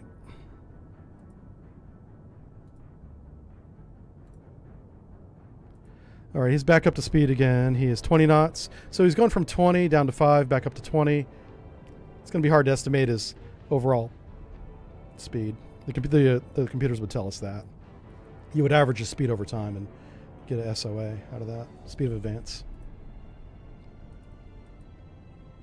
Very cool. So let's get rid of my drawings.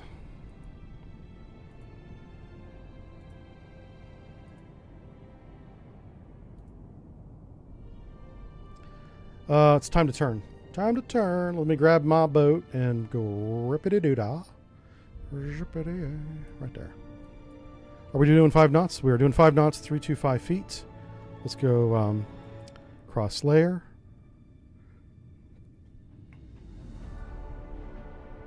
I'm going across the layer so he doesn't hear me. He's deep. I want to be shallow. If there was no layer, that would not work. But there is a layer, and I'm taking advantage of it. Head 2/3. Time.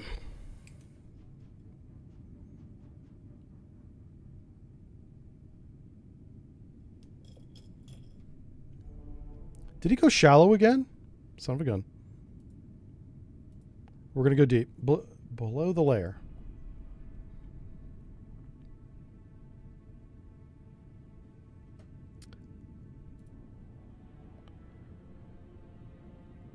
So that's interesting. After he does his baffle clear as Crazy Ivan, he turns back to his base course, and then he goes to periscope depth. That's twice he did that.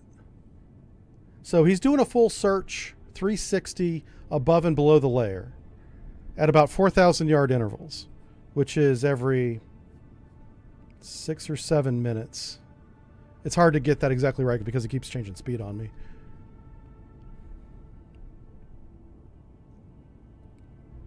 And because he keeps doing circles, oh, that's what we're going to do. We're going to wait for him to do a baffle clear, and then we're going to shoot him. And he should not hear the torpedo, at least right away. We'll have to see how it models the torpedo. Oh, shoot. What are we doing? Are we steady on course? Okay. I thought we had overshot course. That would be the worst thing. We better be on course. This is the most dangerous part of the approach right now. This is where we're most vulnerable.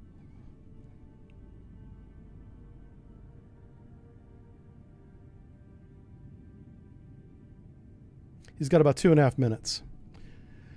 In 2.5 minutes, if we don't regain contact, we'll slow down, come shallow. And that's probably when we're going to shoot. We're getting really close to a shot here. If he continues north. We want to watch him do a baffle clear. And then whenever he's done with that, we'll be in his baffles. I'll be below the layer. I'll wait for him to come above the layer so he doesn't hear the shot. And then we'll plug him. That's the brief. Carry on.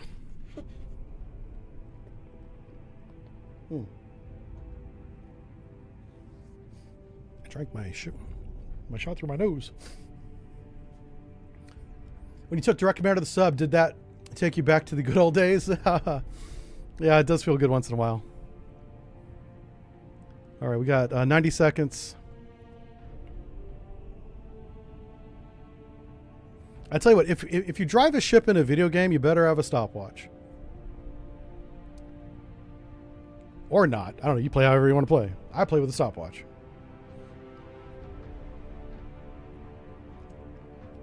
Hey, Brian Trusser, how's it going, buddy? Great to see you guys. Kappa's here. He says, well, there goes your entertainment for the evening. He's running away. Yeah, he was doing 20 knots. I'm assuming he's still doing 20 knots. We got 60 seconds. We're going to slow down and turn into him. In just a few seconds here. Actually, I want to be at 5 knots in a few seconds. Let's go ahead and change the speed now. Okay, we're already at 5 knots. Oh my gosh, I forgot. I was in time compression. Holy crap. Okay.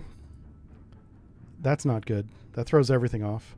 I was doing this all in time compression. And then measuring my real-time reaction. Okay. All right, we're going to come up above the layer. I don't want to turn until I get a bearing.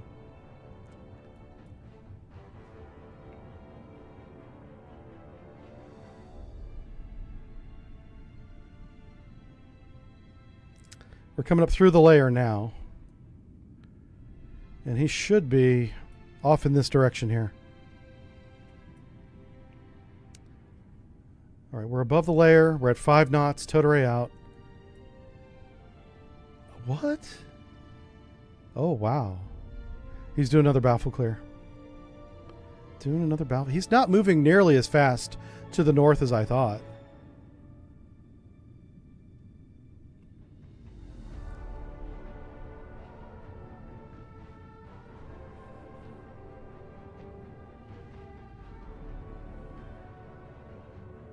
He's very paranoid. This is what we would call a non-cooperative contact. This is a very hard one to shoot because he's panicking by looking everywhere. He's always doing circles. He's not accomplishing anything other than trying not to get shot, which I guess that's an accomplishment.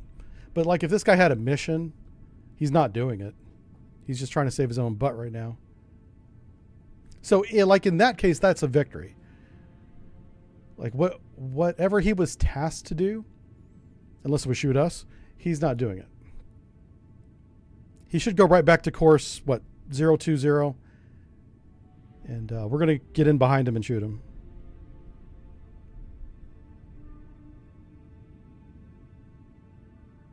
We're in a good position to shoot him right now.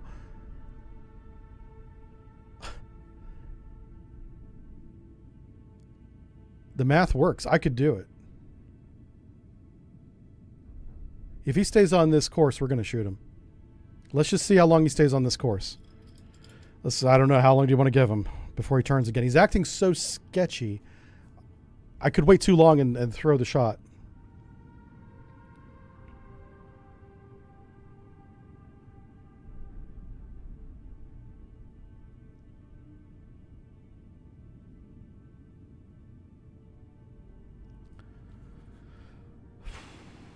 He's right on the edge. He's right on the edge of our weapon envelope.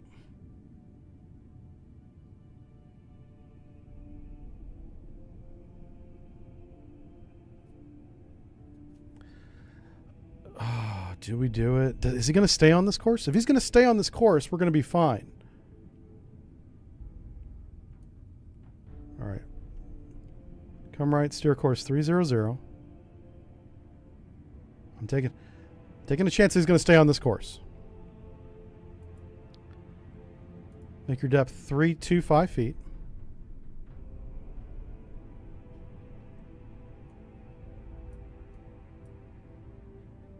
Don't you move. You keep doing what you're doing like a good submarine. Ahead 2/3, we're driving into his baffles. The only reason why we're going back to the northwest is we're driving deeper into his baffles. I'm going to evade into his baffles.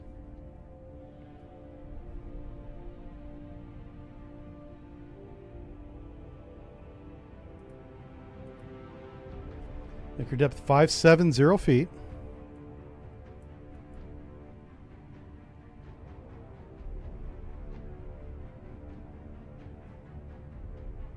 He's staying on course. This is fantastic. This is going to be a good shot.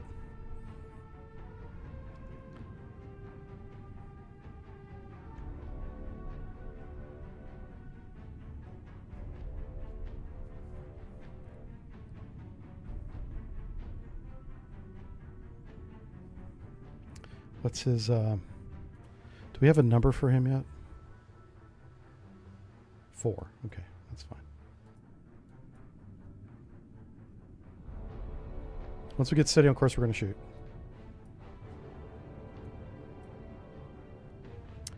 Oh, the game may not let me shoot on a bearing.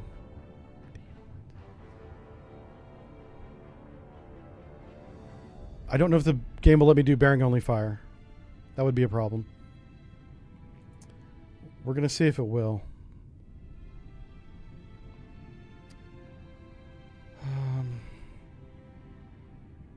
Yeah, this is not cold waters. If this was cold waters, I could definitely put a weapon on this target, no problem. But I don't know what the rules for the ships and airplanes have been. You got to have some kind of contact to target.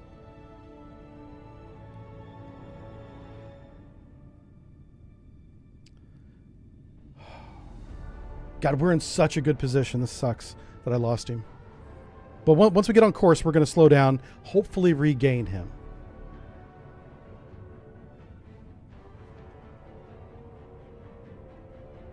This is a really good geometry.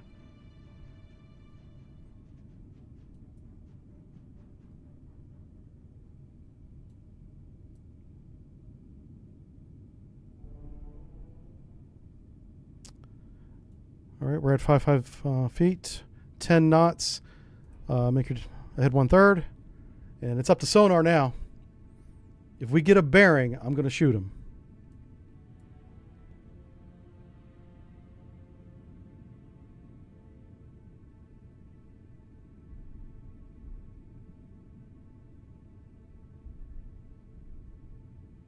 Okay. Apparently we're not going to get a bearing. We're going to have to go shallow. Let's go above the layer. Head 2/3 to get above the layer quicker. If he's heading north again, I wouldn't be surprised. That would put us in a bad position. I just drove back into a bad position if he's heading north again. And we'll know as soon as we get him, as soon as we regain him. If he stayed going south, we're lucky.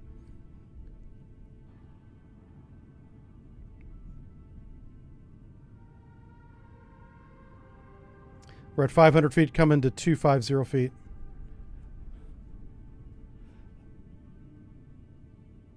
Oh, you think he did hear me, Gaw? Somebody on chat thinks he heard me.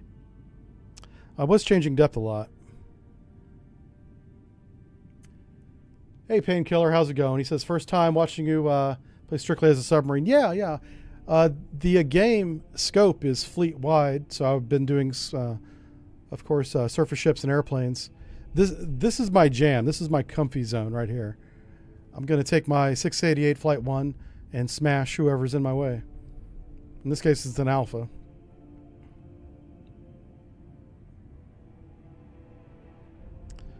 And we are above the layer. Oh, no, we're not. we went really deep, so it's going to be a minute to get back above the layer. Here's what I expect to happen is I expect him to be going north again. If that's the case, we'll head south and then get in behind him. At least what this does by heading northwest, it keeps us in the game. He's not going to get away from us. Remember, we want to be inside that 15,000 yards. That's kind of what that circle is. If he had continued north, which he hasn't, it would have been inside the circle. So I'm kind of using that circle as a reference, even though the reference kind of doesn't apply anymore. All right, we're coming up through the layer. Let's slow down so he doesn't hear us. Head 1/3.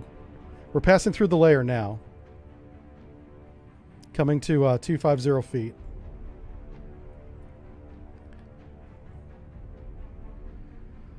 All right. Where are he at? There he is. Okay, what? This is interesting. Now, is he in a maneuver? Is he maneuvering to the north?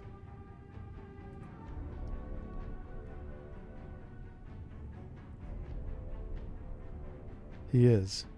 All right. So we're going to maneuver back down to here.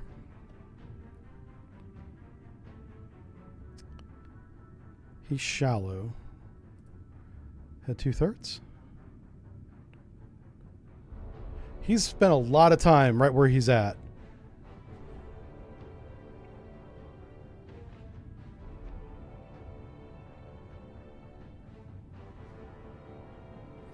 If we can get on course, I can shoot. If he stays there.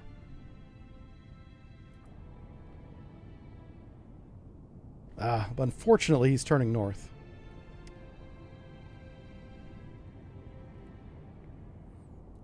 Come on, are we doing 10 knots? We're doing 10 knots.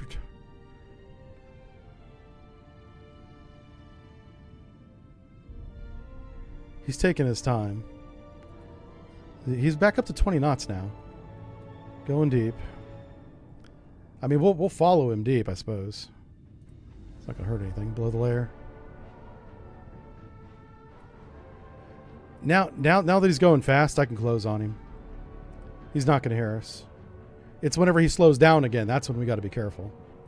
So just keep an eye on his speed. He's deep, I'm deep. He's deaf, I'm not.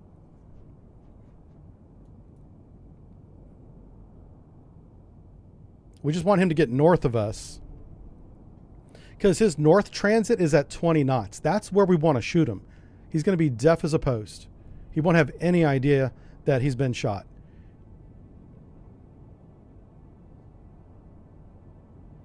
This is what we need. Okay, so he's on course now. Well, not yet. Pretty close, though. I want to see how long this northern leg of his is. It's not long, but this is when we want to shoot. Now, obviously not now. We're out of position. But whenever we're in position, whenever he starts this leg on course 005, we'll see how long he stays on this course here. It might be as short as 1 minute. He hasn't been spending much time on it. And it is course 007, it looks like. It's kind of an oddball course to be on, but that's fine. All right, so sonar's only instruction right now is to report when he changes speed. That's what we need to know. The moment he starts slowing down, we got to slow down. Because now we're starting to get into the area of he can maybe hear us when he goes 5 knots. If we make a mistake, if we make a noise. At 20 knots, he's not hearing anything. At this range. We're still 12,000 yards away from him. We are on the same side of the layer. That's kind of the problem. But I want to maintain track. I'm tired of losing track of him. He's a highly maneuvering target. So a more continuous track is what we need. Because every time we lose track and regain him, he's doing something different. So we just need to close range, get in position, and shoot him. All right, I'm going to go ahead and... looks like he's steady on course again. Oh, I can't change the time scale because I need to know how many minutes does he stay going north. And right now it's been 1 minute, 20 seconds. Once we know that, well, game over. We got him. So, oh, there he is. He's maneuvering. Oh, no, he's not. I thought I saw his little thing moving.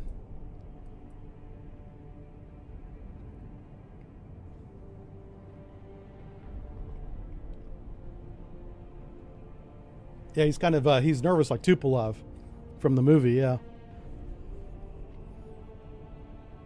I'll give him this. He's hard to shoot because he's maneuvering so much. This would be a whole lot easier if he was steady on course and speed. I just get in bottom, shoot him. That'd be kind of boring, though.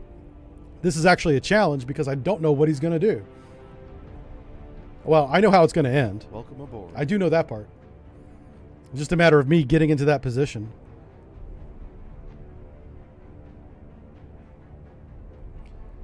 All right, we're at 2 minutes, 20 seconds. Is that only? It feels like 3 minutes, but it says 2 minutes. Is it a 5-minute leg, you think? It could be. Could be a 5-minute leg.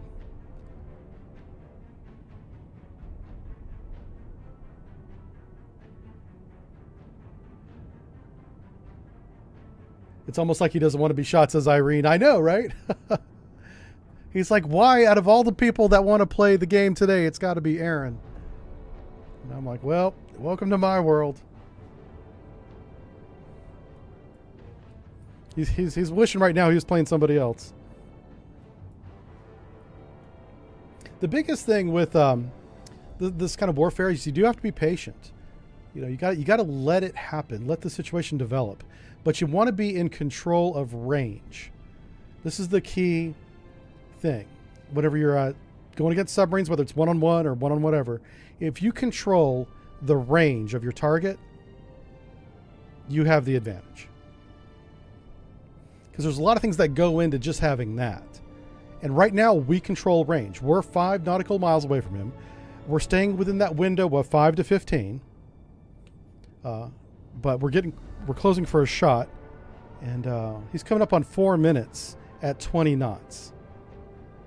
I'm expecting him to turn soon. And that's going to be tough. Because he's not that far away. This is the closest we've been the entire game. 5 nautical miles is not that far.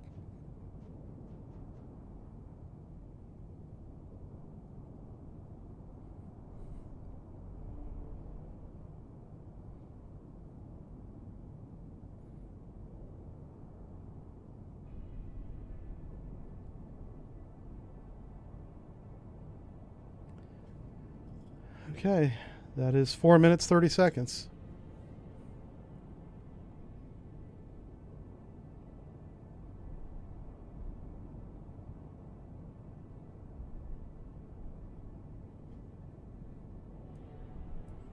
Once we're done measuring the time of his northern leg, we can go into time compression and speed it up a little bit. But we don't want to do that right now.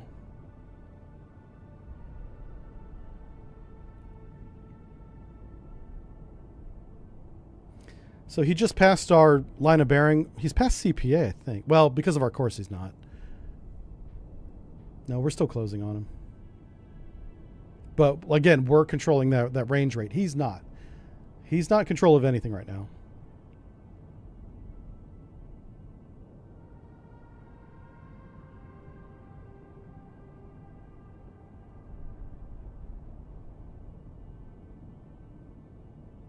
All right, we're at 5:30.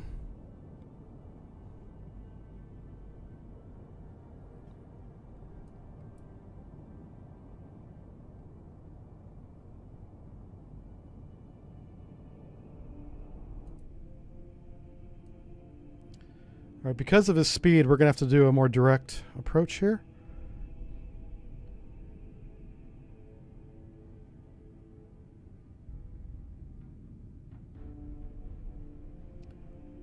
Yeah, we're still closing, just barely.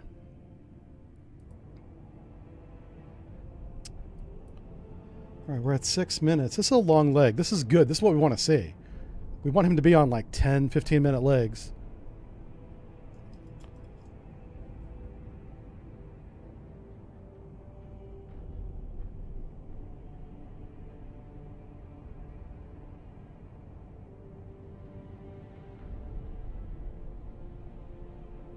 Okay, the fact that his leg is more than 6 minutes long is actually all I need to know. Now we just need to close the range, which is what we're doing. Deliberately 10 knots. I want to shoot from below the layer if I can. I want to shoot him while he's shallow. He is shallow now, I think. No, he's not. Okay, making sure. All right, let's go ahead and... I'm going to compress a little bit of time here because I have enough information to do the shot. I'm driving into his baffles now. That's what I'm trying to do now. We're still closing range, which is good.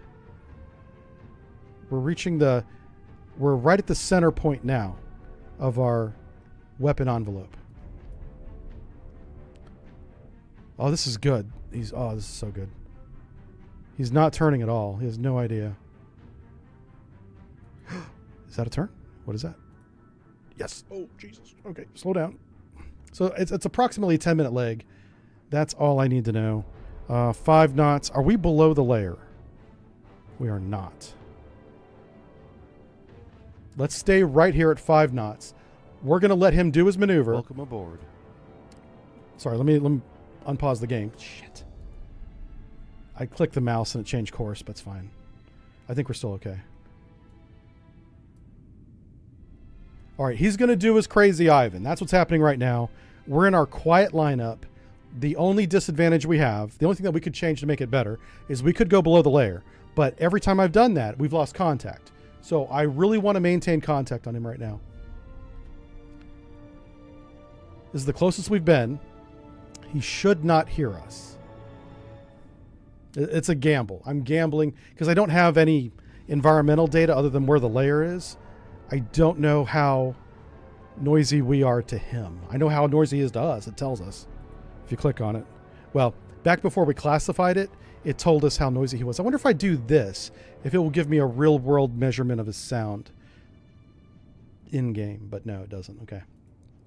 That's fine. It's probably good that it doesn't do that because this is not meant to be a tactical game. You're more at the operational level. I enjoy doing stuff like this, but the real interesting thing about Sea Power is like you control fleets. You control entire nations of fleets. You know, we did multi-carrier operations on Friday. It was awesome. But you can do this too. And man, Welcome aboard. this is pretty good. Oh, good stuff. Who is this? People are piling in. Thanks. Yeah. Thanks for all the follows and subscribes today. We do have a Discord if you're interested in that. I should promote that more. But the Discord's been filling up. Thanks to everybody that joined us over there. We have a really good group of people again. It's so good to have. I got real nervous whenever they floated the idea of opening up the Discord to the public again. I was like, you guys know how that ended, right? And they were like, listen, we have a plan. I was like, okay, let's try it again. So we'll see how it goes. And we'll watch we're going to watch this from his point of view. He's turning into us. I'm going to point the camera. We're somewhere over here. Yeah, kind of like over here. So we'll see how close he gets. He cannot get within 2.5 nautical miles. That's not allowed. He's at 4.6 right now.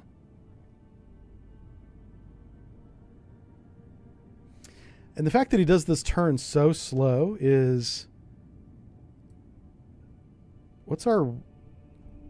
We might have to stop. We're going to be very close to 2.5 nautical miles if he continues turning at this rate, which is very, very slow. He's basically at our depth. We're within 20 feet of each other in depth.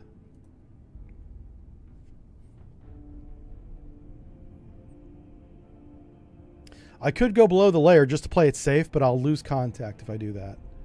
And I would rather keep an eye on him, or an ear, if you will.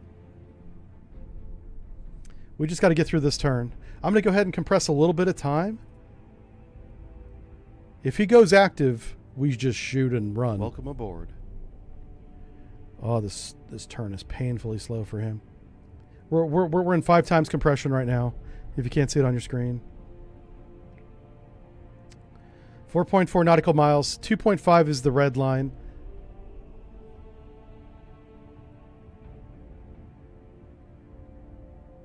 Oh, he's changing depth. That's expected. He's speeding up. He's going back to the north. Why?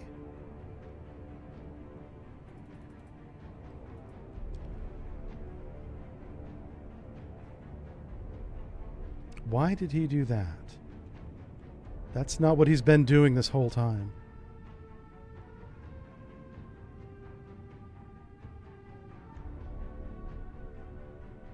Is he steady? If he stays on course, we're going to shoot.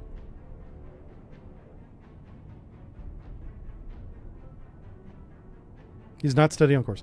Okay, oh, yeah, he's not. He's still turning to the left.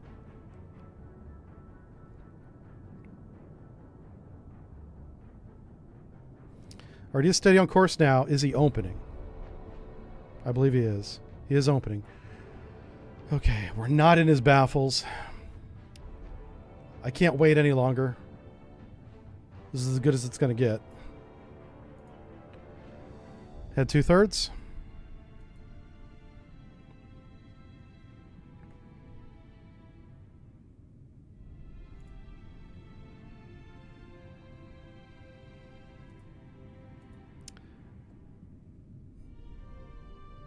We're going to go below the layer here.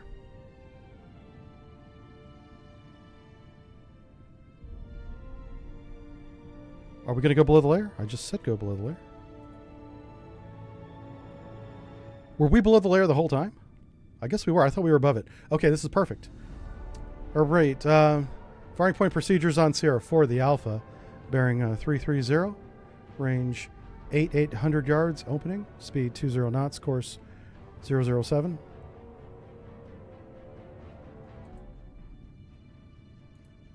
Shoot tube 2. Let's try that again. Shoot tube 2.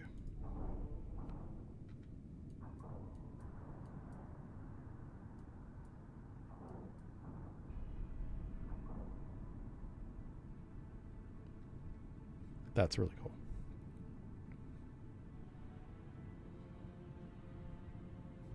He's above the layer. I'm below the layer. Well, I don't know. He might have dove deep. Aboard. Yeah, he did. He did go below the layer. Okay. I keep thinking he was shallow, but it wasn't.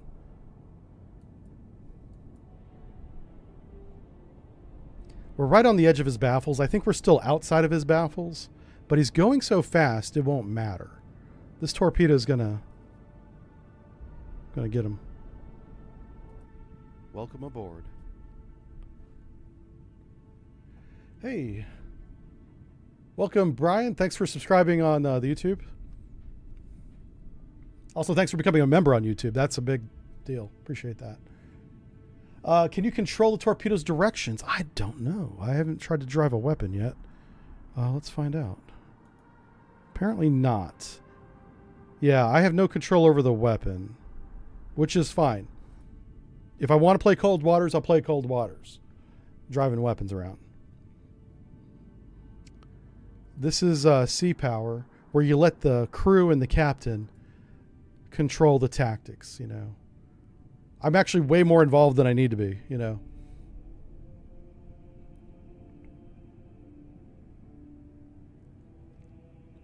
So we did a pretty good job. We got 7 or 7.5 miles off his track, came back around to about 4.5 miles, 8,800 yards, time of fire. Shot one Mark 48 near his baffles. He's doing 20 knots. He won't hear the weapon. He may hear it right at the last second. I mean, that's possible.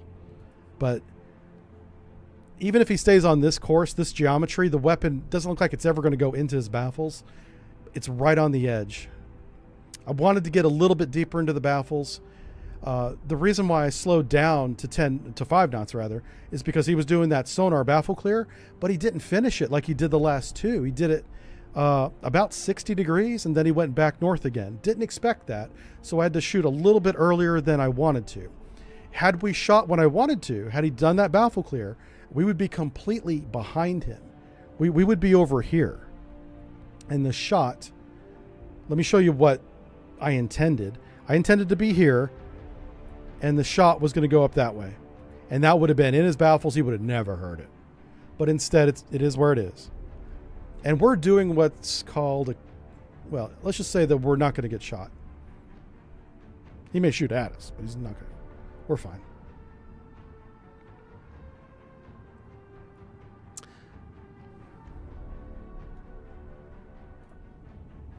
He's still at 20 knots. So yeah, I just couldn't let him stay at 20 knots without firing. As soon as he went to 20 knots, oh no. What's this? What's happening? Okay, good. Yeah, you run straight. You don't be doing no fancy stuff. I love the model, by the way. This is a really good model of a Mark 48. Oh my God, that's really good. They even got the thing, and the thing, and they got that thing. Let's see what else they got. Oh, you know, it'd be cool as if they had that thing, but they don't have that thing. Oh, they got that part. Oh, they got that thing. Okay. This is a really good model. The only thing that they're missing is this thing right here. I was like, okay, whatever. Nobody knows what that is anyway. So torpedo men don't even know what that is. And come up to someone and ask us what it is. Be like, oh, again? Come on. Anyway, range to target. Times 2. 4,400 yards. Torpedo's halfway there. He has no idea. Torpedo's in lead pursuit. That's exactly what we want. He's doing 20 knots. He's not even evading because he doesn't know. He don't know. Doesn't know nothing. That's true. Seafoam green. That's right, folks. This is a seafoam green colored torpedo.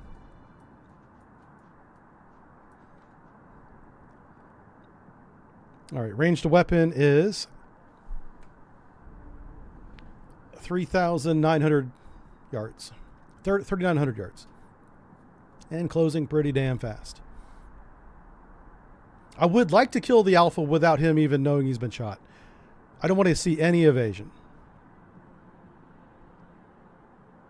Although, for testing purposes, I would like to see a noisemaker to see how the Mark 48 reacts to a noisemaker. That will be important. Just for, like, feedback to the developers. And technically, I'm not in his baffles. I'm right on the edge of his baffles. So the sonar system that's mounted on the dome, on the nose, probably will detect it as it gets within, like, it gets close, you know.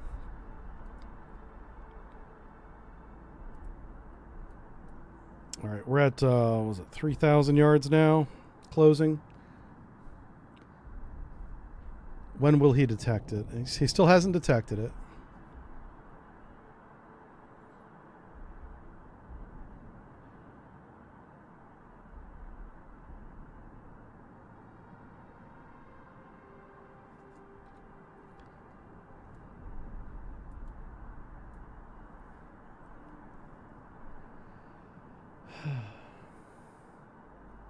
Don't mind me. I'm just catching up on what you guys are talking about. Happy to give you my Prime sub. Hey, thanks, Wheatbix. I appreciate that. I'll take a Prime sub, a regular sub, any kind of sub you got. I'm a sub guy. Yeah, this has been fun. This is, man, this game is so good. I'm so glad this game came out, or is coming out soon. Boy, this almost makes me want to play Cold Waters again, this part. But, I must resist. I must resist the dark side. All right. Range is 16,000 yards closing. Target is not alerted. Oh, he's going active now. He might have a clue. Yep. He might be alerted. He doesn't know it's a weapon, but he does have detection. He knows something's there.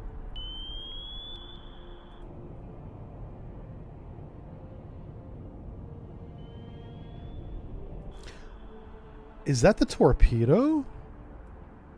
I hope not. It is. That's the torpedo active. Why?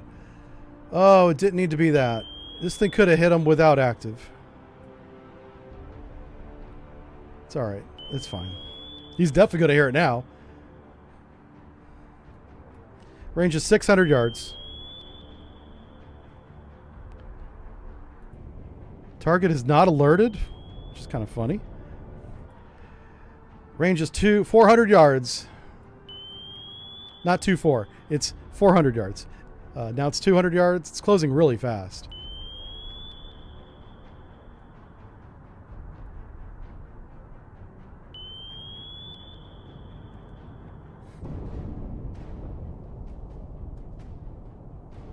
He didn't even... he never heard it somehow, even with the torpedo active. Interesting.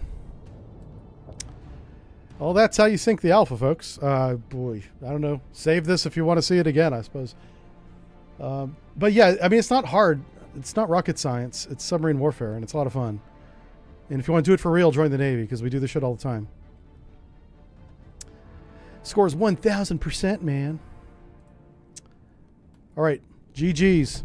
That was good. What time is it? Because I need to get going. It is... Oh, it's only 3. It's not too bad. I'll be able to make all my appointments.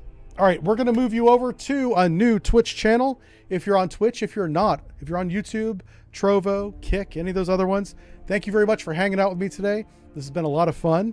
They have squashed all the bugs we saw on Monday. They've added a lot of new stuff too, some of which we kind of saw today. A lot of new small improvements. Game comes out in November, and I'm going to move you guys over to a new Twitch channel. So we'll see you guys on Saturday. Saturday we're playing with Ninja, and we're still figuring out what we're doing on Saturday. But if you want to see more streams, we don't play Sea Power on Saturday. We do play zombie games and other games together, but we do it co-op as a team with other people. It's a lot of fun. All right, I'll see you on Saturday. All right, and if not, if you want to see more Sea Power, I'll see you on Monday. Have a great weekend, everybody. Thanks for watching. Bye. Bye. Bye. Bye. Bye. Bye. Bye. Bye. Bye. Bye. Bye. All right, we're gonna move you guys out of here. We're gonna move you guys out of here. We're gonna move you to a new Twitch channel. If you're on Twitch, don't go anywhere.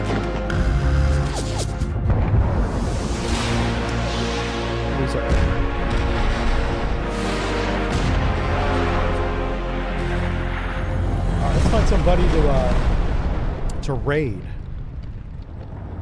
Is anybody playing Sea Power right now? That's my first question. Besides me.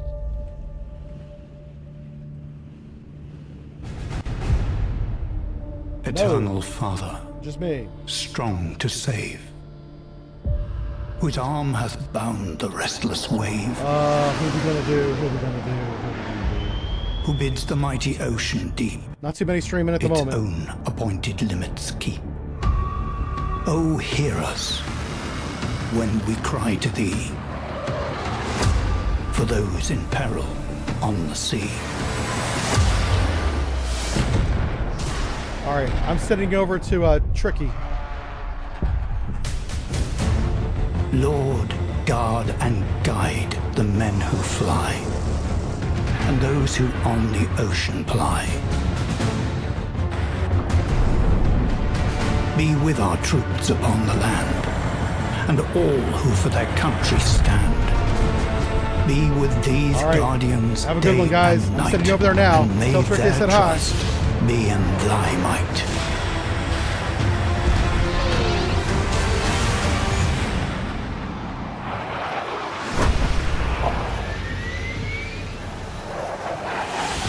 Creator Father,